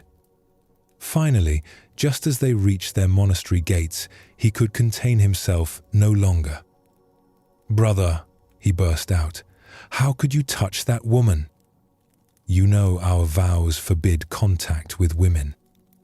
How could you carry her like that?" The older monk looked at him with surprise. "I put that woman down at the riverbank an hour ago. Why are you still carrying her?"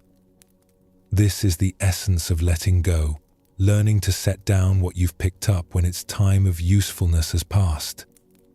The older monk's action was skillful compassion in the moment. He helped someone in need, then released the experience completely. The younger monk turned a moment of service into a burden of judgment that he carried long after the action was complete. Feel how this applies to your own experience. How many things are you still carrying that you set down long ago? How many conversations are you still having in your mind with people who aren't present? How many problems are you still solving that were resolved hours or days or years ago? The art of letting go is also the art of timing. Like a farmer who knows when to plant and when to harvest, we can learn when to hold on and when to let go. Some things need to be carried for a while, like love for family, like commitment to growth, like responsibility for our actions. Other things are meant to be temporary, like emotions, like circumstances, like thoughts. Wisdom lies in knowing the difference. The wanderer shared one final teaching with Tenzin before departing. "The greatest freedom," he said, "comes from realizing that you are not your experiences. You are the awareness in which experiences arise and pass away. Experiences come and go like visitors in your home. Some are welcome, some are not. But you are not the visitors. You are the spacious house that can welcome all visitors without being changed by any of them."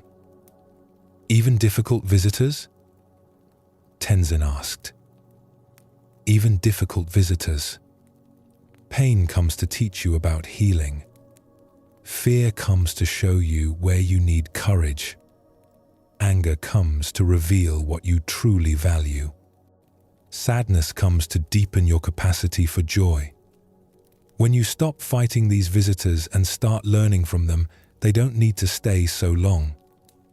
This understanding transforms everything about how we relate to difficult experiences.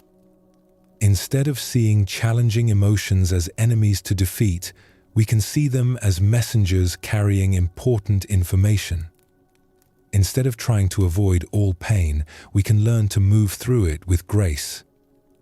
Instead of demanding that life be comfortable, we can find peace even in discomfort. As you rest here now, practice being the spacious awareness rather than the temporary experiences moving through it. You are not your worries. You are the peace that notices worrying. You are not your tiredness. You are the rest that receives fatigue. You are not your thoughts. You are the silence in which thoughts appear and disappear. The art of letting go is ultimately the art of coming home to yourself. Home to the awareness that was never lost. Home to the peace that was never disturbed. Home to the love that never left. When you know yourself as this unchanging presence, letting go becomes natural. Not because you stop caring, but because you care from a place of wholeness rather than need. Not because you become detached, but because you love without attachment. This is the deepest freedom, to live fully without grasping, to care completely without clinging, to participate wholeheartedly in the dance of life, while knowing that you are both the dancer and the space in which the dancing happens. Let this freedom infuse your rest tonight. You are already free. You have always been free. The chains you thought bound, you were made of thoughts and beliefs, not iron and steel. And thoughts, as you now know, are just visitors passing through the vast sky of your being. Rest in this sky-like awareness. Let everything else come and go like clouds. You are home. In the remote mountains of ancient China, there lived a hermit monk named Master Yunmen, who had spent 30 years in solitary meditation. His cave was carved into the side of a cliff, accessible only by a narrow mountain path that few dared to climb. For 3 decades, he had practiced with fierce dedication, believing that through complete isolation from the world, he would finally achieve the enlightenment that had eluded him. Every morning, Yunmen would rise before dawn and sit in perfect posture, watching his breath, observing his thoughts, cultivating states of deep concentration. Every evening, he would study the ancient texts by candlelight, memorizing the words of the great masters who had walked this path before him. His life was ordered, disciplined, pure. Yet despite all his years of practice, despite his mastery of meditation techniques and his vast knowledge of Buddhist philosophy, something essential remained missing. He felt like a man dying of thirst who had spent decades studying the chemical composition of water but had never taken a drink. One winter morning, as snow fell softly outside his cave, Yunmen heard something that stopped his meditation completely. It was the sound of crying, human crying, distant but unmistakable. For a moment, he considered ignoring it. He had renounced the world of human suffering precisely to avoid such distractions from his spiritual practice. But something in the quality of the crying touched a place in his heart that 30 years of meditation had not hardened. He rose from his cushion, wrapped his thin robe around his shoulders, and ventured out into the snow. Following the sound down the treacherous mountain path, he discovered a young woman sitting beside a partially frozen stream. She was poorly dressed for the mountain cold, her thin clothes soaked through from the snow. Beside her lay an elderly man, clearly her father, unconscious and barely breathing. "Please," she said when she saw Yunmen approaching, "my father collapsed on the path. We were trying to reach the village below before the storm, but we became lost. I don't know what to do." Yunmen looked at the scene before him. His first thought was of his meditation schedule, his carefully maintained routine of spiritual practice. His second thought was of the Buddhist precepts about non-attachment, about not becoming entangled in worldly concerns.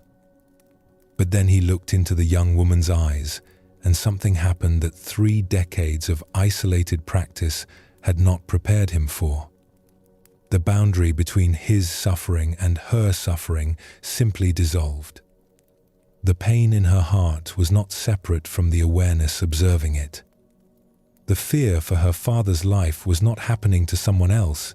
It was arising in the same consciousness that had been sitting on his meditation cushion moments before. Without another thought, Yunmen lifted the old man onto his back and began the difficult journey down the mountain. The woman walked beside him, and though neither spoke, there was a quality of presence between them that felt more sacred than any meditation he had ever experienced. They reached the village as the storm intensified. Yunmen helped get the old man to a warm shelter and medical care. The daughter wept with gratitude, trying to thank him, but Yunmen found he had no sense of having done anything special. It had felt as natural as breathing, as automatic as the heart beating in his chest.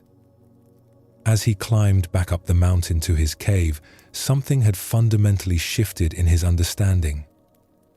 For 30 years, he had been practicing to transcend suffering, to rise above the messiness of human existence, to achieve a state of consciousness untouched by the pain of the world. But in that moment of responding to another's need, he had discovered something far more profound than transcendence. He had discovered that there was no other to transcend from. The suffering he had been trying to escape was not separate from the awareness trying to escape it. The enlightenment he had been seeking was not somewhere else. It was the very consciousness that was capable of responding to suffering with love. That night, sitting again in his cave, Yunmen understood why all his years of practice had felt incomplete. He had been using meditation as a way to maintain separation from the world, from other people, from the full spectrum of human experience. He had been seeking a private salvation, a personal enlightenment that would lift him above the conditions of ordinary life. But true awakening, he now realized, was not about transcending the human condition. It was about recognizing that there was no separate self that could be saved from it. The one who sought liberation and the world he sought liberation from were both appearances in the same awareness. From that day forward, Yunmen's practice changed completely. Instead of meditating in isolation, he opened his cave to any traveler who needed shelter. Instead of studying texts about compassion, he simply responded to whatever suffering appeared before him. Instead of trying to achieve some special state of consciousness, he learned to recognize the consciousness that was already present in every moment of ordinary awareness. Word of the hermit who had become a refuge spread throughout the region. People climbed the difficult mountain path not to receive teachings about enlightenment, but simply to be in the presence of someone who had discovered that enlightenment was not separate from caring for others. One day, a young monk climbed to Yunmen's cave with a question that had been troubling him. "Master," he said, "I have been practicing meditation for 5 years, but I still feel separate from everything around me. How do I overcome this sense of isolation and realize the unity that the teachings speak of?" Yunmen smiled and handed the young monk a cup of tea. "Tell me," he said, "who is asking this question?" "I am," the monk replied. "And who is listening to the answer?" "I am." "And who is breathing while we speak?" "I am." "Show me this I that does all these things." The young monk sat in silence, looking within himself for the solid sense of self that seemed so obvious a moment before. But the more he searched, the more elusive it became. There were thoughts arising and passing away. There were sensations coming and going. There were emotions flowing like weather through the sky of awareness. But nowhere could he find a solid, separate self that was having these experiences. I can't find it," he whispered. "Exactly," Yunmen said gently.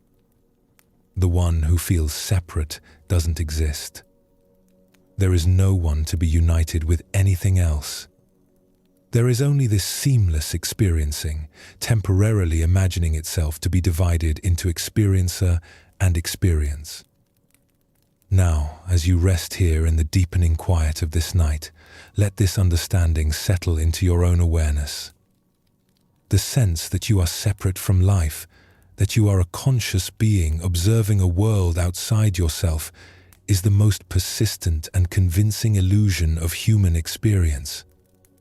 It's also the source of all seeking, all suffering, all the desperate attempts to find meaning and purpose and happiness. But what if this separation never actually existed? What if the boundaries between inner and outer, self and world, are like lines drawn on water, apparently real, but actually nowhere to be found? This is perhaps the most radical insight about life's true purpose. We spend our lives trying to connect with something we were never actually separate from. We seek unity with existence while mistaking ourselves for something outside of existence. We chase experiences of oneness while never recognizing that experience itself is already one seamless happening. The suffering that drives all our seeking comes from this fundamental misunderstanding about what we are. We take ourselves to be isolated fragments of consciousness, separate from the world we perceive. From this imagined position of separation, life becomes a problem to be solved, a gap to be bridged, a loneliness to be healed. But consciousness is not something you have, it's something you are. And this consciousness is not personal or private. It's the same awareness that has been looking out through every pair of eyes, thinking every thought, feeling every emotion that has ever arisen in the history of life on this planet. The wave is not separate from the ocean. The cloud is not separate from the sky. The thought is not separate from the mind.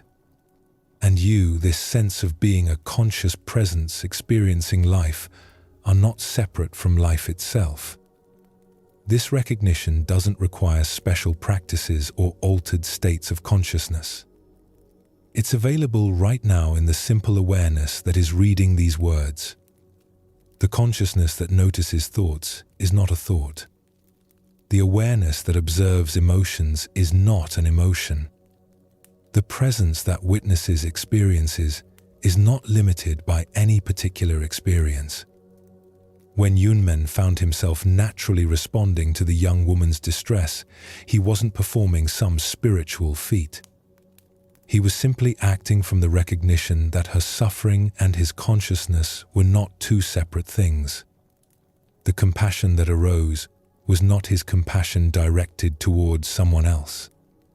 It was life caring for itself through the temporary focal point of his human form. This is why the great Zen masters often pointed to ordinary activities as the highest spiritual expression. Washing dishes, feeding the hungry, comforting the grieving, these are not distractions from enlightenment. They are enlightenment expressing itself naturally when the illusion of separation dissolves. The real purpose of life is not to escape the human condition, but to recognize that there is no separate self that could escape from anything. It's not to achieve some special state of consciousness, but to acknowledge the consciousness that is already aware of all states. It's not to transcend the world, but to discover that transcendence and immanence are the same recognition seen from different angles. Feel this recognition touching your own experience now. You are not a separate being having experiences. You are experience itself, temporarily organized into the pattern we call a human life. The awareness reading these words is not contained within the boundaries of your body. It's the very space in which the sense of having a body appears. This understanding brings profound relief.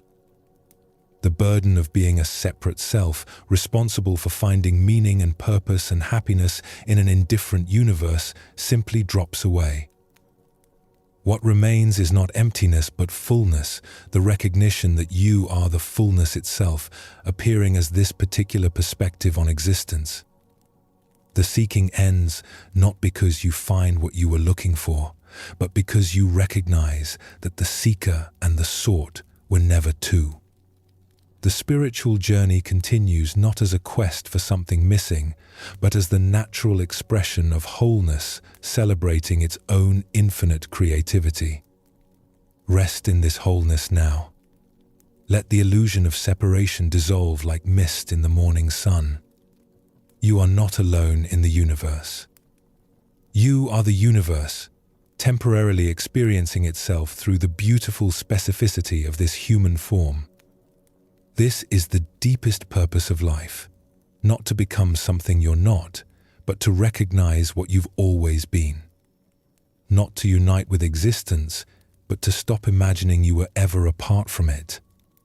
Not to find your way home, but to realize you never left.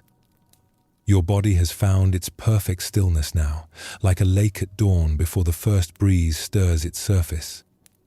Each breath carries you deeper into the peace that has no opposite, the rest that needs no sleep to complete it.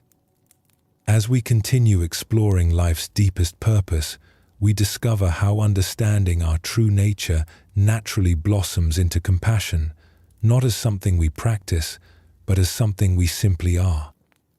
In the bustling city of Edo, during Japan's Golden Age, there lived a rice merchant named Taro, who was known throughout the district for his fairness and generosity. His shop was small and modest, squeezed between larger, more prosperous businesses, yet people traveled from distant neighborhoods to buy from him. What made Taro different was not the quality of his rice, though it was excellent, or his prices, though they were fair. What drew people to his shop was something harder to name, a quality of presence that made everyone who entered feel somehow lighter, more at peace with themselves.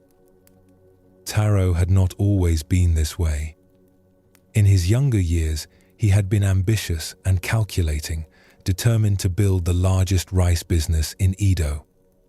He worked from before sunrise until long after sunset, constantly scheming new ways to expand his profits and outmaneuver his competitors. He measured his worth by the weight of coins in his strongbox and the envy in his rivals' eyes. The change began on a particularly difficult winter when rice became scarce throughout the region. While other merchants raised their prices dramatically, hoarding their supplies to maximize profit, Taro found himself faced with a decision that would alter the course of his life. An old woman came to his shop one grey morning, her grandson clutching her thin hand. The boy could not have been more than 7 years old, his cheeks hollow from hunger, his eyes holding the peculiar brightness that comes from eating too little for too long. "Please, sir," the woman said, bowing deeply, "I have only enough coins for half a measure of rice. I know it is not enough, but my grandson has not eaten properly in 3 days. Is there any kindness you might show us?" Taro looked at the meager coins in her weathered palm, then at the child's face. For a moment, he hesitated. His business mind calculated the loss, the precedent this might set, the impact on his carefully planned profits. But then something else stirred in his chest, something he had not felt in years of focused ambition. Without speaking, he filled not 1 but 3 measures of rice, wrapped them carefully, and placed them in the woman's basket. When she tried to protest, tried to explain again that she had insufficient money, Taro simply shook his head. "The rice knows no difference between full payment and empty pockets," he said quietly. "It only knows how to nourish." As the woman and child left his shop, something unprecedented happened to Taro. Instead of feeling the sting of lost profit, instead of regretting his impulsive generosity, he felt a warmth in his chest that seemed to expand with each breath. It was as if he had been carrying a heavy stone for years without realizing it, and had suddenly set it down. That night, Taro sat in his shop after closing, trying to understand what had changed. He had given away rice worth nearly a day's profit, yet he felt richer than he had in months. He had acted against his careful business calculations, yet he felt more successful than any profitable transaction had ever made him feel. Over the following weeks, similar situations arose. A sick mother needing rice for her children. An elderly man whose pension had run short. A young couple struggling to feed their newborn. Each time, Taro found himself responding not from calculation, but from something deeper, a recognition that their hunger was somehow not separate from his own capacity to help. Word spread through the neighborhood about the rice merchant who never turned away the truly needy. Some of his competitors mocked him as foolish, predicting that such soft-heartedness would lead to bankruptcy. Other merchants watched carefully, expecting his business to fail, planning to divide his customers among themselves. Instead, something miraculous happened. As Taro's reputation for kindness grew, so did his business. People who could afford full price began choosing his shop not just for the rice, but for the atmosphere of genuine care that pervaded the small space. Customers lingered to chat with him about their lives, their worries, their small joys. His shop became not just a place of commerce, but a gathering place for the community. More importantly, Taro himself was transforming. The driven, anxious merchant who had measured success only in monetary terms began to discover a different kind of wealth. Each act of generosity seemed to expand his capacity for more generosity. Each moment of caring for others revealed new depths of caring within himself. One evening, as he was preparing to close his shop, Taro was visited by a traveling monk who had heard stories of the kind rice merchant. The monk was old and walked with a stick, his robe simple and well-mended. "I have heard," the monk said, "that you give rice to those who cannot pay. People say you are either very holy or very foolish. Which is it?" Taro considered this question seriously. "I don't know about holy or foolish," he replied. "I only know that when I see hunger, something in me responds naturally, like water flowing downhill. I don't think about whether to be generous. The generosity just happens." "And why do you think that is?" Taro was quiet for a long moment, looking at the neat rows of rice sacks in his shop. "At first, I thought I was helping other people. But now I think maybe there are no other people. When I see that hungry child, it's like seeing my own hunger reflected in a mirror. When I feed him, it's like feeding myself." The monk smiled, his eyes twinkling with recognition. "You have discovered something that many spiritual seekers spend lifetimes trying to understand." "What is that?" "That compassion is not something you do. It's something you are. When the illusion of separation dissolves, caring for others is as natural as your right hand caring for your left hand." The monk stayed that night in the small room above Taro's shop. As they shared a simple meal of rice and vegetables, he told Taro about the nature of true compassion. "Most people," the monk explained, "think compassion means feeling sorry for others and trying to help them from a position of strength or superiority. But real compassion is not based on difference. It's based on recognition. When you truly see that there is no fundamental separation between yourself and others, helping becomes as automatic as breathing." "But how did this understanding come to me?" Taro asked. "I never studied spiritual teachings or practiced meditation. The heart has its own way of awakening," the monk replied. "Sometimes it happens through years of disciplined practice. Sometimes it happens through a single moment of genuine caring. Your business became your monastery. Each hungry person who entered your shop was your teacher. Each act of generosity was your meditation." That night, Taro understood that his life had found its true purpose not through the pursuit of wealth or status, but through the simple recognition that all beings shared the same fundamental nature. His rice shop was not just a business, it was an expression of this recognition made manifest in daily life. Years passed.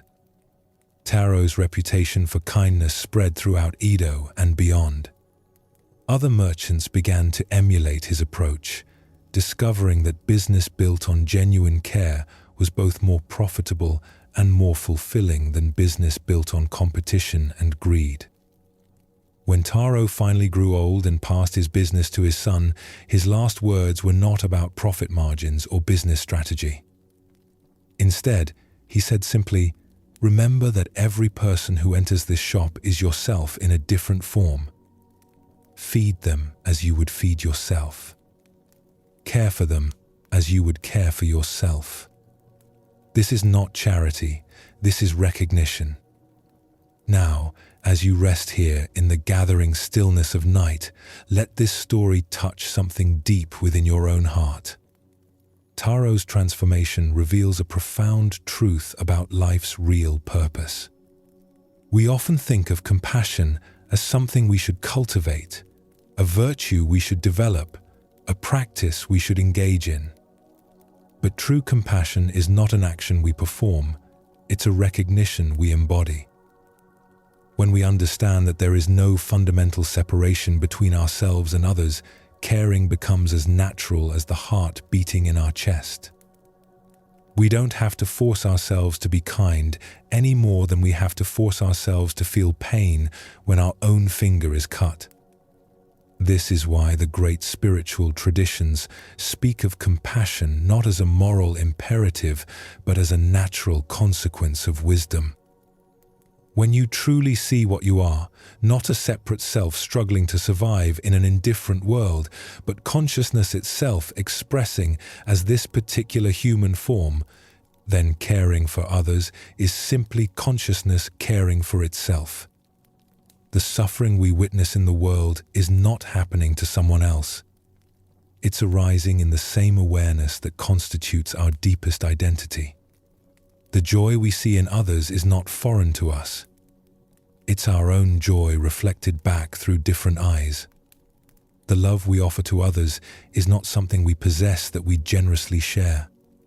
It's love recognizing itself wherever it appears. This understanding completely transforms how we relate to difficulty and pain, both our own and others. Instead of seeing suffering as a problem to be solved or avoided, we begin to see it as an invitation to deeper recognition. Each moment of pain, whether physical, emotional, or spiritual, becomes an opportunity to discover the awareness that remains untouched even in the midst of difficulty. When Taro looked at the hungry child, he was not seeing someone separate from himself who needed help. He was seeing his own nature reflected in a form that temporarily needed nourishment. The generosity that flowed from him was not his generosity directed outward. It was life caring for itself through the focal point of his human form. This is perhaps the most liberating understanding about life's true purpose.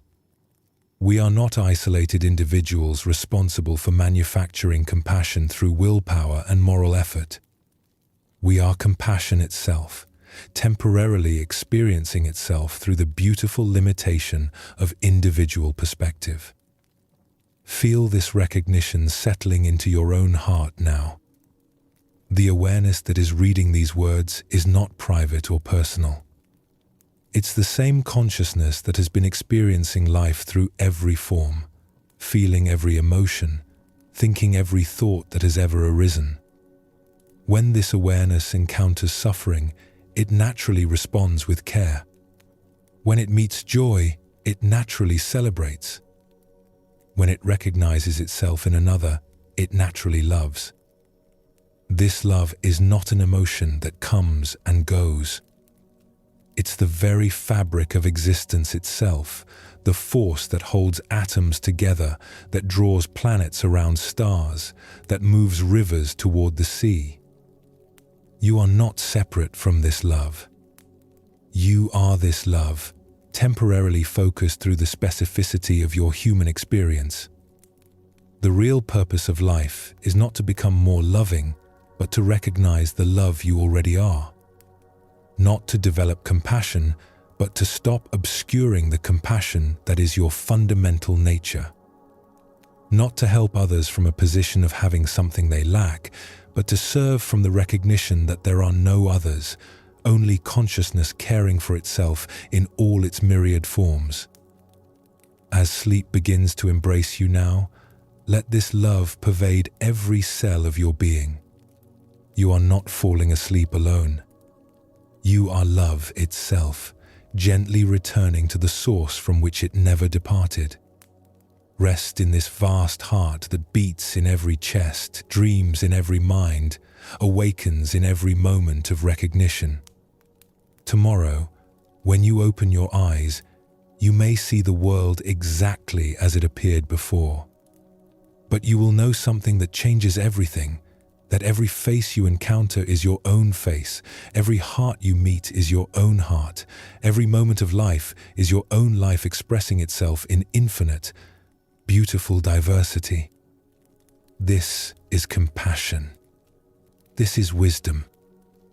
This is the purpose for which you came into being, not to find love, but to remember that you are love itself, playing hide and seek with your own infinite nature. In a small temple at the foot of Mount Fuji, there lived a monk named Jishu who had spent 40 years searching for enlightenment. He had studied every sutra, mastered every meditation technique, completed countless retreats and pilgrimages. His knowledge of Buddhist philosophy was encyclopedic. His concentration skills were legendary among the monastics. Yet despite all his accomplishments, the Great Awakening continued to elude him. Jishu had become the monastery's scholar, the one younger monks approached with questions about doctrine and practice. He could explain the most subtle points of emptiness and interdependence with precision and eloquence. He could guide others through complex meditation instructions with expertise and patience. But in his heart, he carried a secret sorrow. He felt like a fraud, a teacher of enlightenment who had never actually experienced what he taught. Every morning, Jishu would rise at 3 o'clock for meditation, hoping that today would be the day when the veil would finally lift and he would see the truth directly. Every evening, he would review his practice with growing disappointment, wondering what was wrong with him, that liberation remained just beyond his grasp. One autumn day, the monastery received an unexpected visitor, an old woman who appeared at the gates carrying nothing but a walking stick and a small bundle of belongings. She was not impressive to look at. Her clothes were simple peasant garb, her hair unkempt from days of walking mountain paths. But there was something in her eyes that made even the abbot pause when he met her. "I have come to visit your temple," she said simply. "May I stay for a few days?" The abbot, following the tradition of hospitality to all travelers, welcomed her warmly. She was given a small room in the guest quarters and invited to join the community for meals and services. From the first day, Jishu found himself oddly fascinated by this unremarkable old woman. During morning meditation, while he struggled with wandering thoughts and spiritual ambitions, she would sit with a stillness that seemed to emanate from her very bones. During meals, while others ate in the formal silence required by monastic rules, her simple presence seemed to transform the dining hall into a place of quiet celebration. But what struck Jishu most was how she went about the most ordinary activities. When she swept the courtyard, she swept completely, not rushing to finish, not thinking about other tasks, just sweeping with a quality of attention that made even this mundane chore seem somehow sacred. When she walked to the temple for services, each step appeared deliberate and graceful, as if the earth itself was honored by her presence. After several days of observing her, Jishu could contain his curiosity no longer. During free time after evening meditation, he approached her as she sat quietly watching the sunset from the temple garden. "Grandmother," he said respectfully. "I hope I'm not intruding, but I've been watching how you move through your days here. There's something about your presence that feels different from anything I've encountered in 40 years of monastic life. Are you perhaps a teacher? Have you studied with great masters?" The old woman looked at him with eyes that seemed to hold infinite kindness. "Oh, child," she laughed softly, "I'm just an old farm woman. I've never studied anything except how to tend my vegetables and care for my grandchildren. I can barely read the simplest sutras. But surely you must have some special practice, some secret wisdom. The way you sit, the way you walk, the way you simply exist, it's like watching enlightenment in action." The woman was quiet for a long moment, watching a sparrow hop among the fallen leaves at their feet. "Tell me, learned monk, what do you think enlightenment looks like?" Jishu felt a familiar excitement at being asked to demonstrate his knowledge. Enlightenment is the direct realization of emptiness, the dissolution of subject-object duality, the recognition of Buddha, nature, the cessation of suffering through the elimination of ignorance and craving. The woman said gently, "those are very big words for something so simple." "Simple? When I watch that little sparrow," she said, pointing to the bird still searching for seeds among the leaves, "do you think it's enlightened?" Jishu considered this carefully. Well, in the ultimate sense, all beings possess Buddha, nature, but the sparrow lacks the self-awareness to recognize its own true nature. The woman interrupted softly. "But does the sparrow suffer from the belief that it's not enlightened? Does it struggle to achieve some special state of consciousness? Does it worry that it's not spiritual enough?" "Well, no." "Then perhaps the sparrow is already living what you're searching for." That night, Jishu lay awake thinking about the old woman's words. Could it be possible that he had been making enlightenment more complicated than it needed to be? Could all his studying and striving actually be taking him further from what he sought? The next morning during meditation, instead of applying his usual techniques and monitoring his progress towards some imagined goal, Jishu simply sat. He didn't try to achieve anything or become anyone special. He just allowed himself to be present with whatever was already here, the sensation of breathing, the feeling of sitting, the sounds of the temple waking up around him. For the first time in years, his meditation felt natural rather than effortful. There was nothing to attain because sitting itself was already complete. There was no one to become because the awareness sitting was already whole. After meditation, Jishu found the old woman sweeping the same courtyard where he had spoken with her the night before. This time, instead of watching her as if she possessed some secret he needed to learn, he simply picked up another broom and began sweeping alongside her. They worked together in comfortable silence. There was no sense of a student learning from a teacher, no feeling of seeking something from someone else. There was just two people sweeping, two expressions of the same awareness, temporarily focused through different forms, but participating in the same simple activity. As they finished their work, the woman paused and looked at Jishu with a smile that seemed to contain the warmth of 1,000 suns. "There," she said quietly. "Now you're enlightened."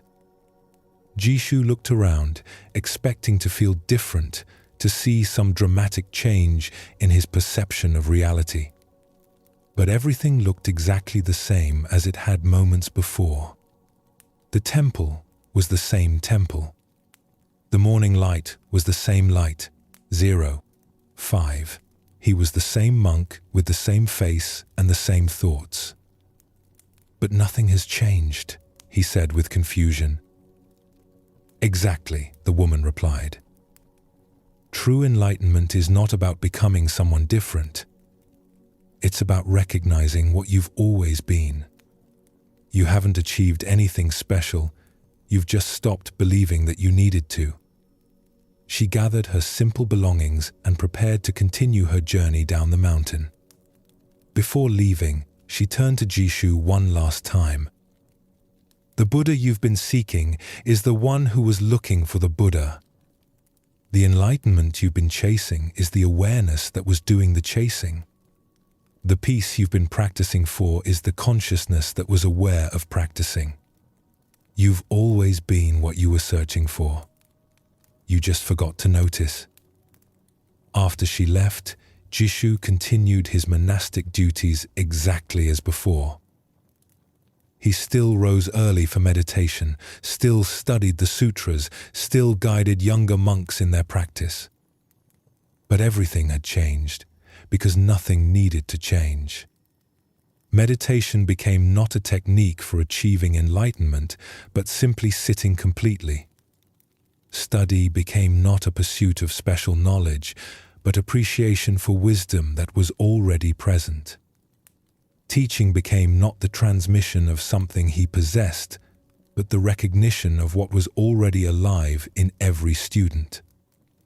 Years later, when other monks asked Jishu about his transformation, about the moment when he finally achieved the enlightenment he had sought for so long, he would smile and say, "There was no moment of achievement because there was nothing to achieve. There was only the moment when I stopped believing I was unenlightened." Now, as you rest here in the deep stillness of night, let this story touch the very core of your understanding. For 40 years, Jishu sought something extraordinary, something that would lift him above ordinary human consciousness into a realm of special spiritual attainment. What he discovered was that the extraordinary had been hiding in the ordinary all along. This is perhaps the most profound teaching about life's real purpose. We spend so much energy seeking peak experiences, altered states, mystical realizations, moments of transcendence that will finally prove to us that we are spiritual beings worthy of peace and happiness. But what if the consciousness that seeks these experiences is already what we're looking for? The awareness reading these words right now is not ordinary awareness having a spiritual experience. It's the same consciousness that sages throughout history have pointed to as our deepest nature. It's not personal or limited or in need of improvement. It's the very space in which all experience arises and passes away. You are not a human being who occasionally touches enlightenment during special moments of meditation or insight. You are enlightenment itself, temporarily experiencing the adventure of being human.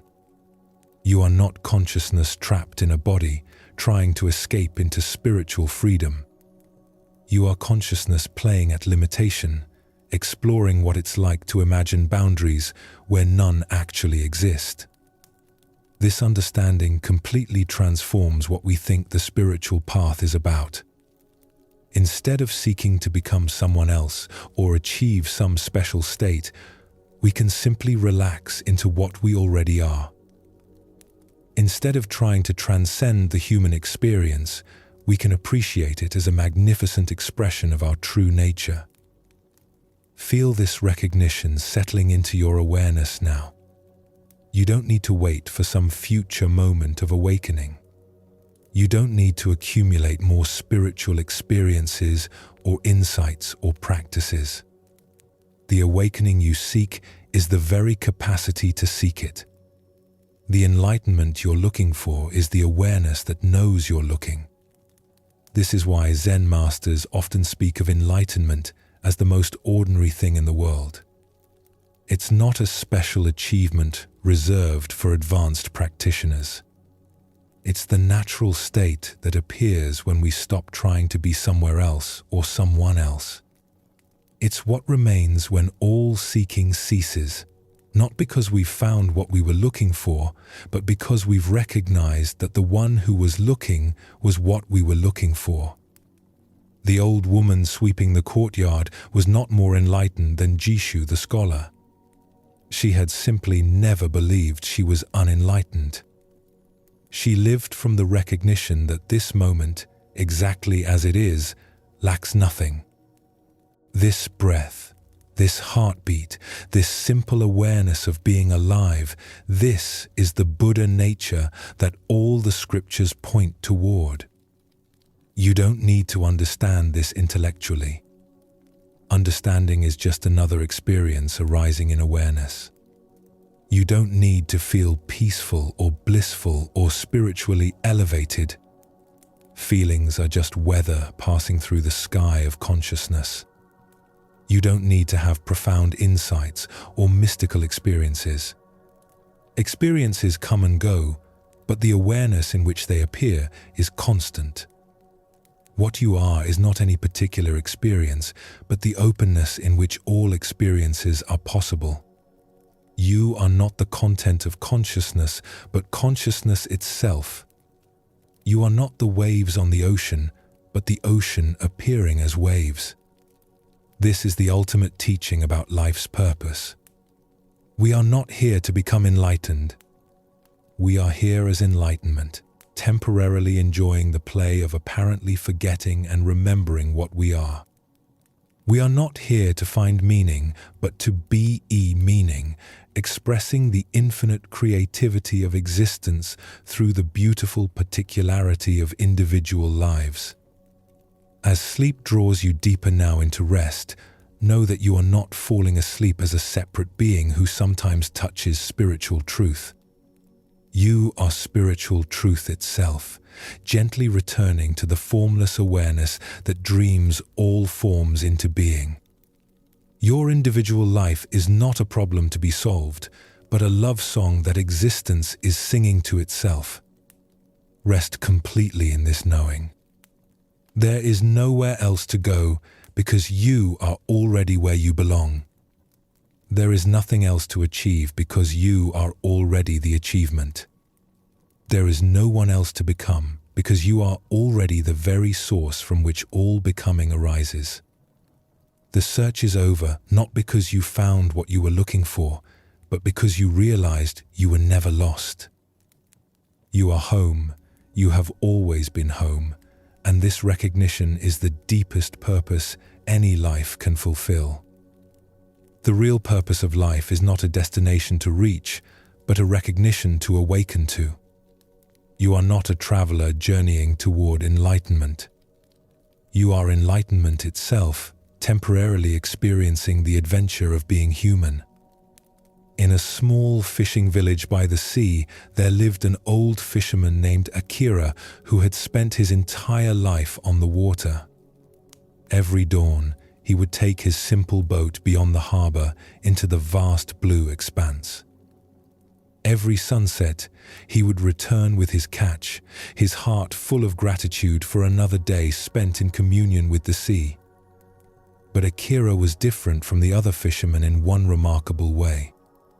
While they spoke of the sea as something separate from themselves, something to conquer or negotiate with or be lucky enough to navigate safely, Akira spoke of the sea as if he and it were old friends who had never been apart. "How do you always know where the fish will be?" the younger fisherman would ask him.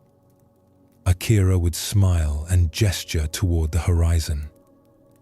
"I don't find the fish. The sea shows me where they are." "But how does the sea speak to you?" "The same way it speaks to you. Through the wind on your face, the pull of the current on your boat, the color of the water in the morning light. The sea is always speaking. Most people are just too busy talking to themselves to listen.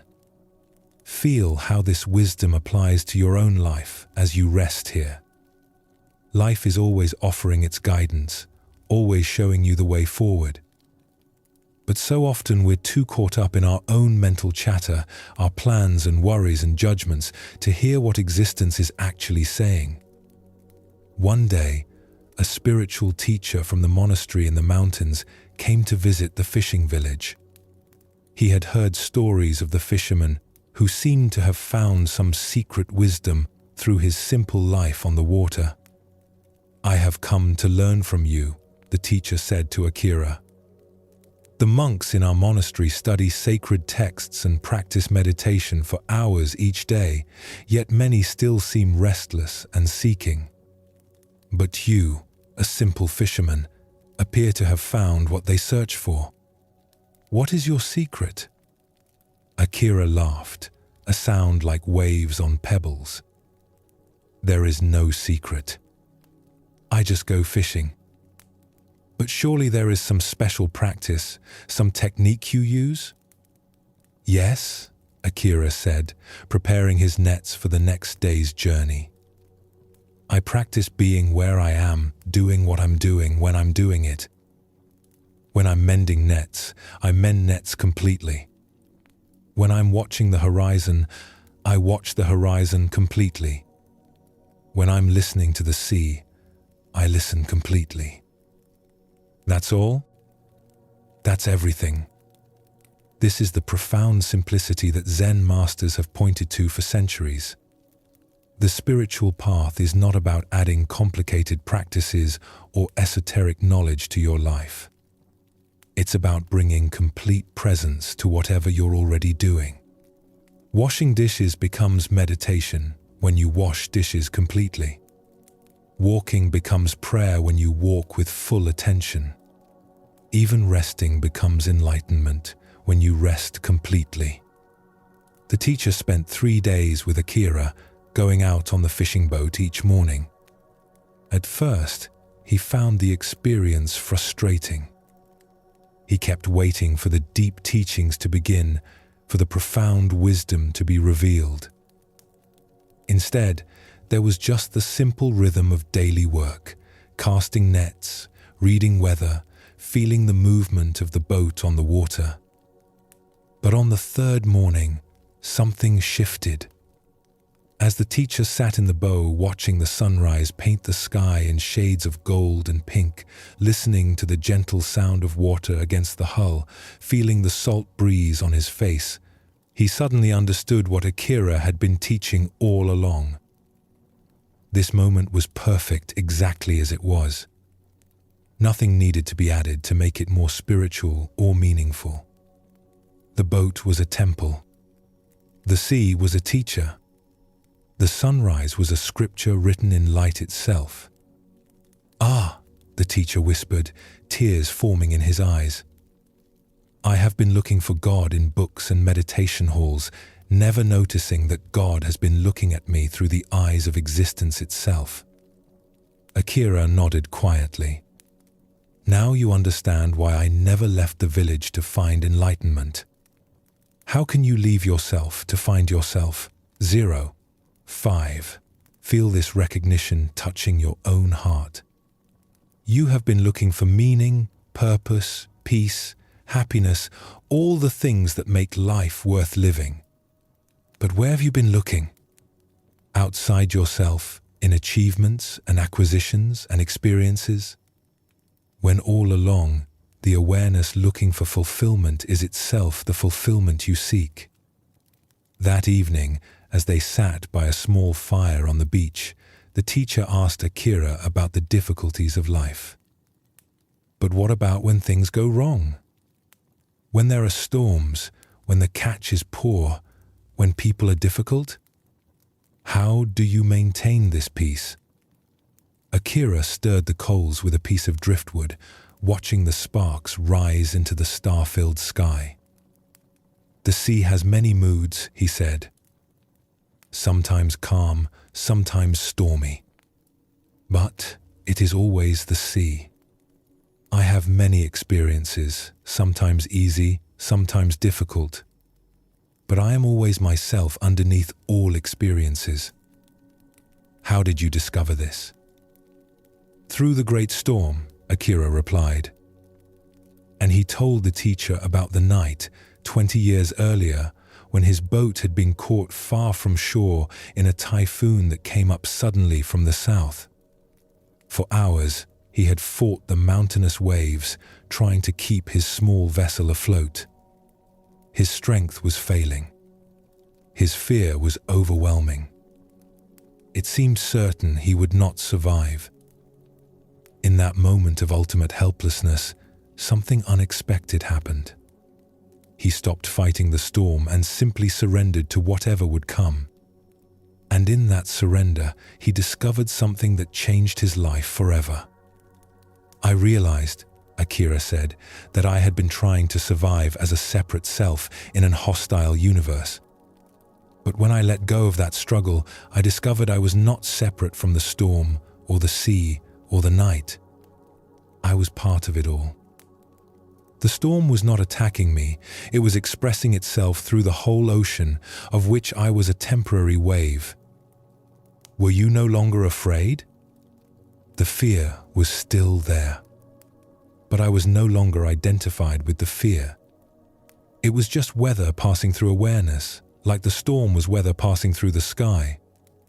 I survived that night not because I conquered the storm, but because I stopped seeing myself as separate from the forces that shape all life. This is perhaps the deepest teaching about life's true purpose. We spend so much energy trying to protect a self that is actually just a temporary pattern, like a wave protecting itself from the ocean. But when we recognize that we are not the wave, we are the ocean expressing itself as a wave, everything changes. You are not a separate being struggling to survive in an indifferent universe. You are the universe expressing itself as a unique, temporary, beautiful pattern of consciousness. Your individual life is not a problem to be solved, but a song to be sung, a dance to be danced, a story to be lived fully and then released. As you rest here now, feel this larger identity. You are not just the thoughts and feelings and sensations of this particular human form. You are the awareness in which all thoughts and feelings and sensations arise. You are the space in which all experiences come and go. You are the silence in which all sounds appear and disappear. The teacher returned to his monastery, transformed by his time with the fishermen. But instead of abandoning his practices, he brought to them a new understanding.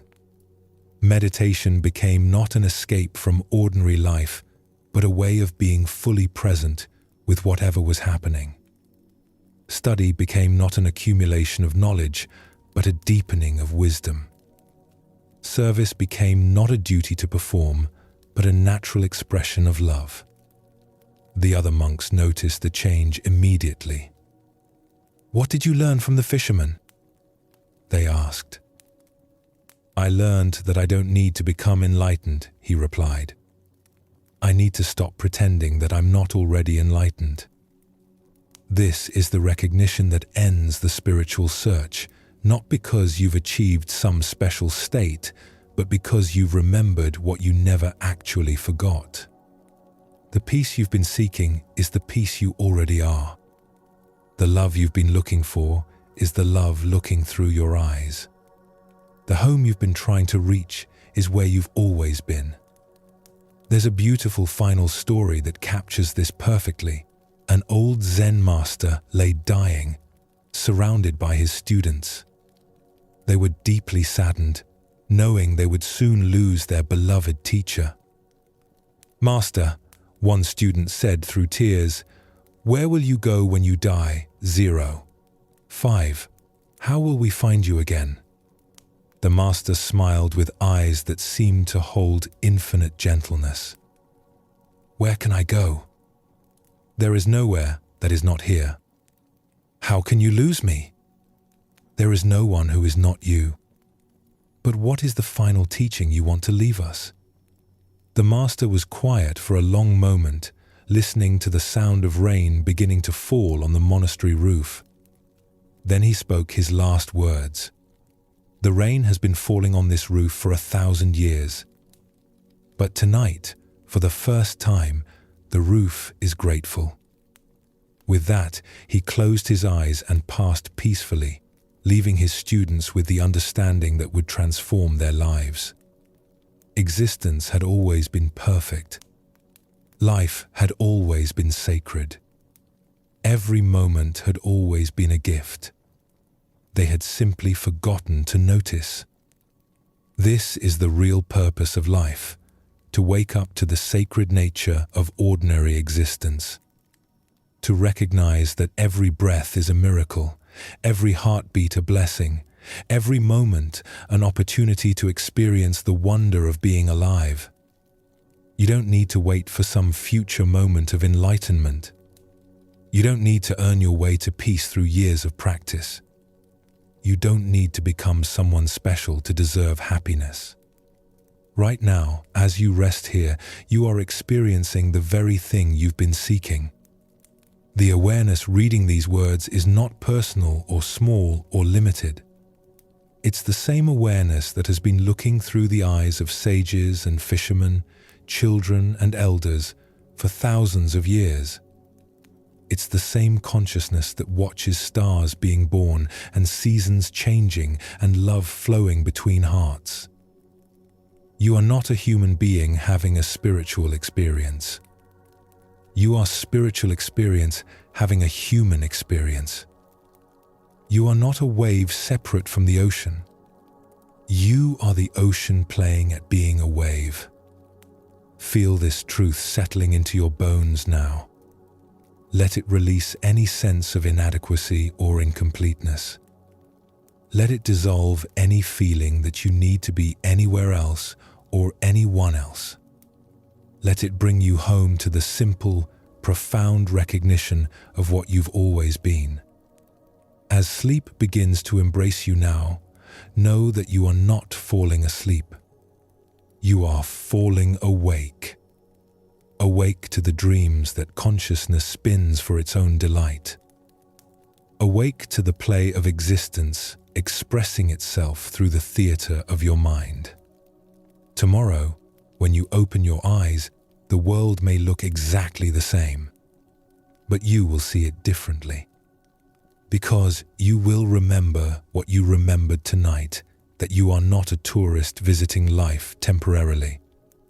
You are life itself, temporarily visiting this form, this name, this story.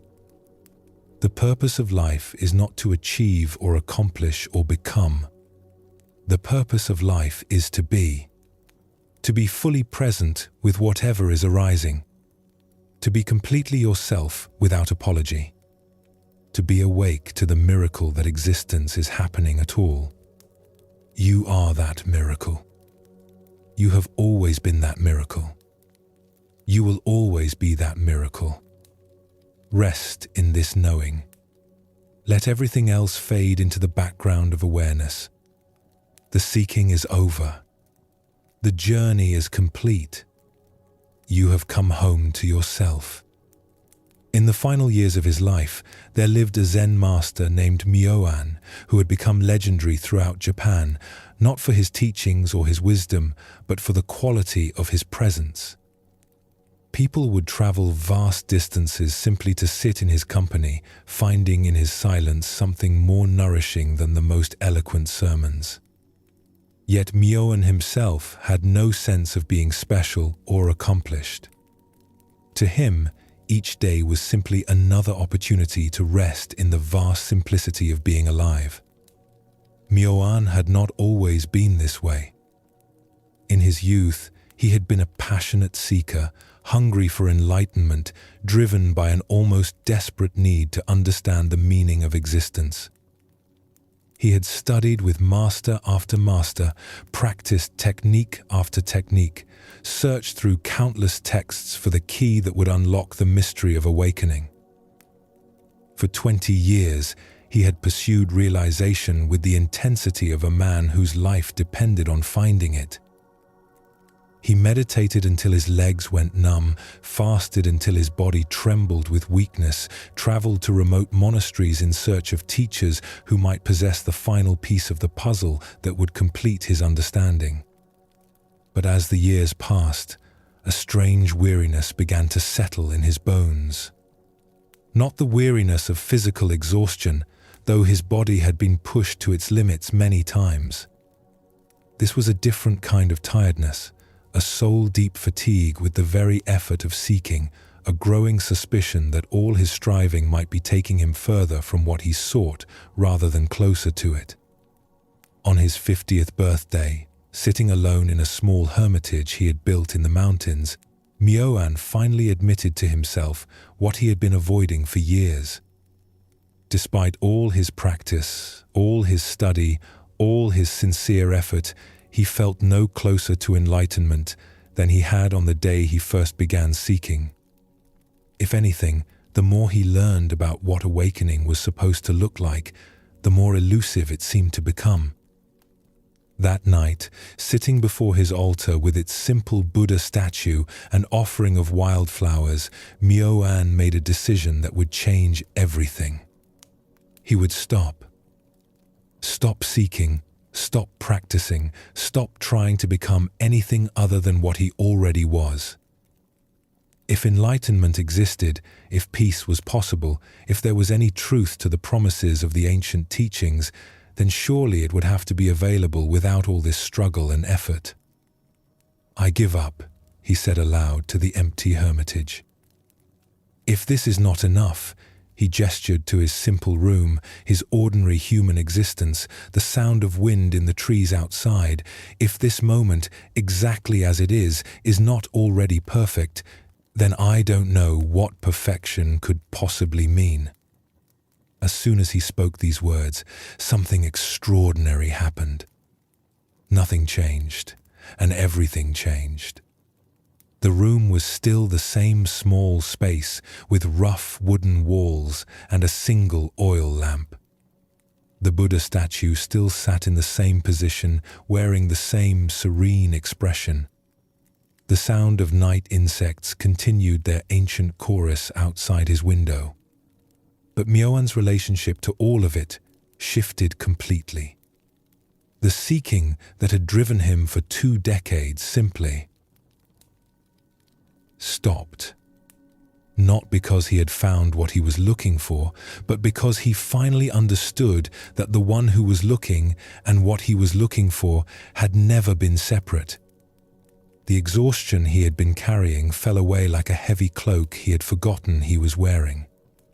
In its place was a lightness he had never experienced before, not the giddy lightness of achievement, but the profound ease of no longer needing to be anywhere else or anyone else. He laughed then, softly at first, then with growing appreciation for the cosmic joke he had been living. For 20 years, he had been like a person frantically searching for his glasses while they sat on top of his head. He had been seeking the awareness that was doing the seeking, trying to find the consciousness that was conducting the search. That night, Myoan slept more deeply than he had in decades. Not the heavy sleep of exhaustion, but the natural rest of someone who no longer needed to carry the burden of becoming. When he woke the next morning, the world looked exactly the same as it always had. But he was no longer looking at it as a seeker trying to extract something from experience. He was simply experiencing, simply being present with whatever arose. Word spread slowly through the spiritual communities of Japan that the great seeker Myoan had finally found what he was looking for. Students began arriving at his hermitage, expecting to learn the advanced techniques or receive the profound teachings that had led to his breakthrough. Instead, they found an old man who seemed to do nothing special at all. He would wake naturally with the sunrise, tend his small garden, prepare simple meals, sit quietly by his window watching the seasons change. When visitors arrived, he would welcome them warmly, offer them tea, and listen to their questions with complete attention. But his answers were often disappointingly simple. When asked about the nature of enlightenment, he might point to a flower growing outside his window and say, "This morning it was a bud. This afternoon it's blooming. Tomorrow it will begin to fade." Where is the enlightenment in this process? When students pressed him for meditation instructions or spiritual practices, he would smile and ask, "Are you breathing right now? Are you aware that you're breathing? Then you're already doing the most advanced practice there is." Some visitors left frustrated, convinced that Myoan was either a fraud or had lost his mind. Others sensed something profound in his ordinariness, but couldn't quite grasp what it was. But a few, those who were ready to hear what he was really saying, began to understand that his teaching was not in his words, but in his being. One young monk, after spending a week at the hermitage, finally asked the question that many had wondered about, but few had dared to voice. "Master Myoan, forgive me for asking, but are you enlightened?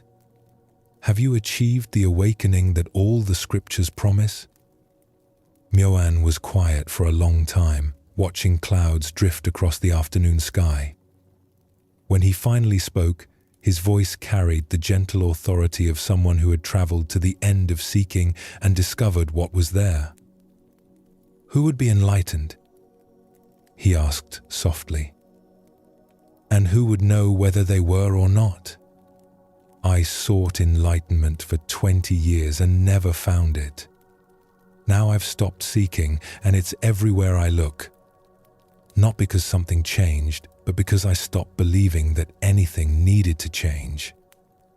But surely there was a moment of realization, a breakthrough, an experience of awakening. The breakthrough was realizing there was nothing to break through.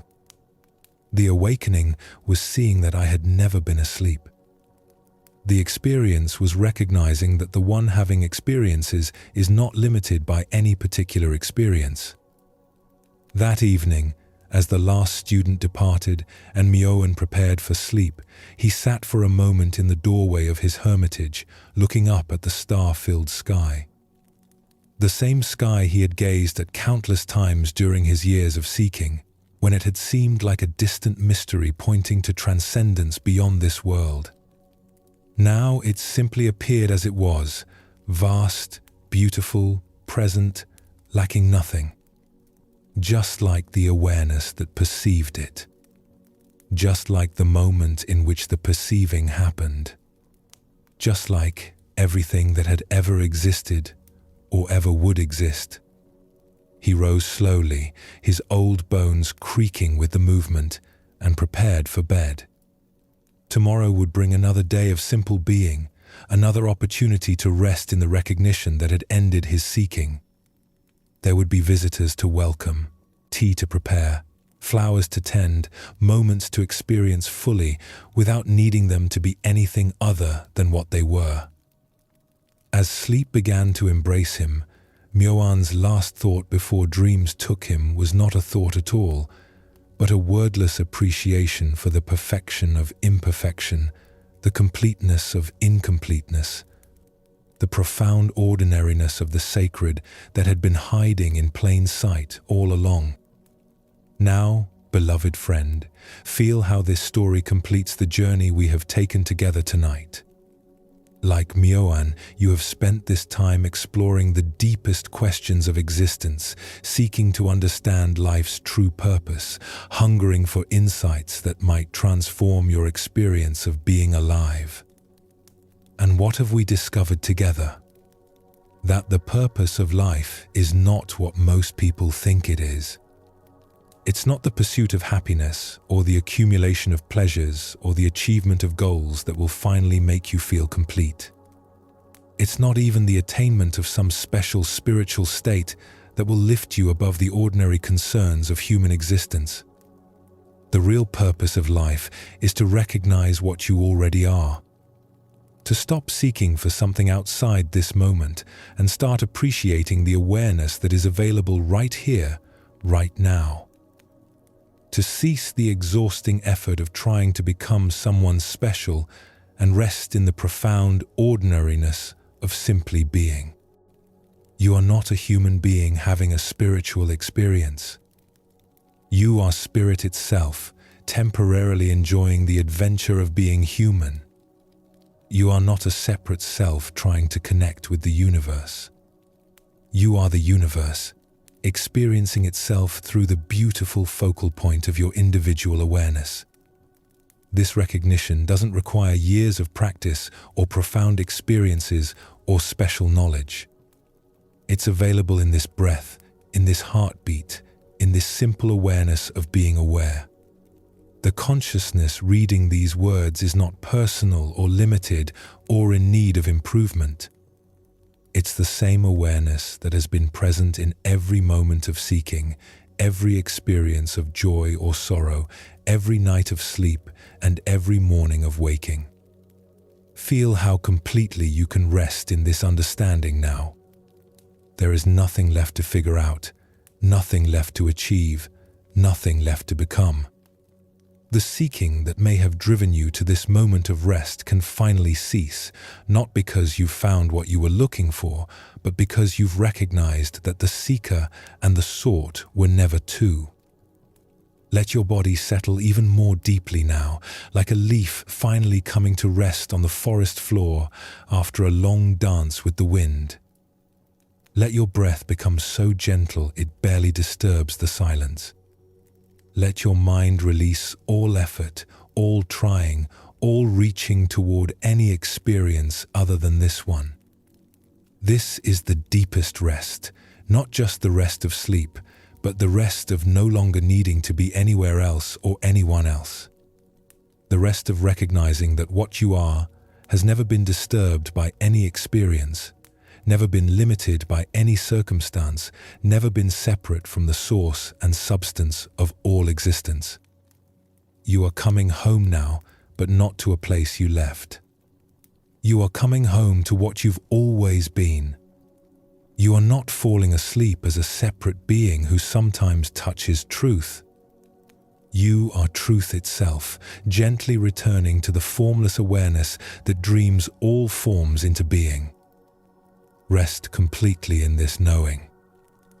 Let everything else dissolve, all seeking, all becoming, all the beautiful but unnecessary effort of trying to be what you already are. What remains is not emptiness, but fullness. Not absence, but presence. Not a void, but the very source from which all experience arises. This is your nature. This is your home. This is the purpose for which you came into existence, not to find yourself, but to be yourself so completely that the very question of purpose dissolves into the pure joy of being. Sleep now in this recognition. Let consciousness rest in its own nature. Let awareness be aware of nothing but its own unchanging presence. Let the one who has been seeking finally, completely, eternally rest. You are home. You have always been home. And in this homecoming, you discover that you never actually left. The journey ends where it began, in the simple, perfect, ordinary miracle of being aware that you exist. Rest now, beloved. Rest in the deepest peace. Rest in the truth that you are what you have always been seeking. Rest in the love that you are, that everything is, that holds the entire universe in its infinite embrace. All is well. All has always been well. All will always be well. Sleep well, and thank you for joining us here at Sleepy Monk.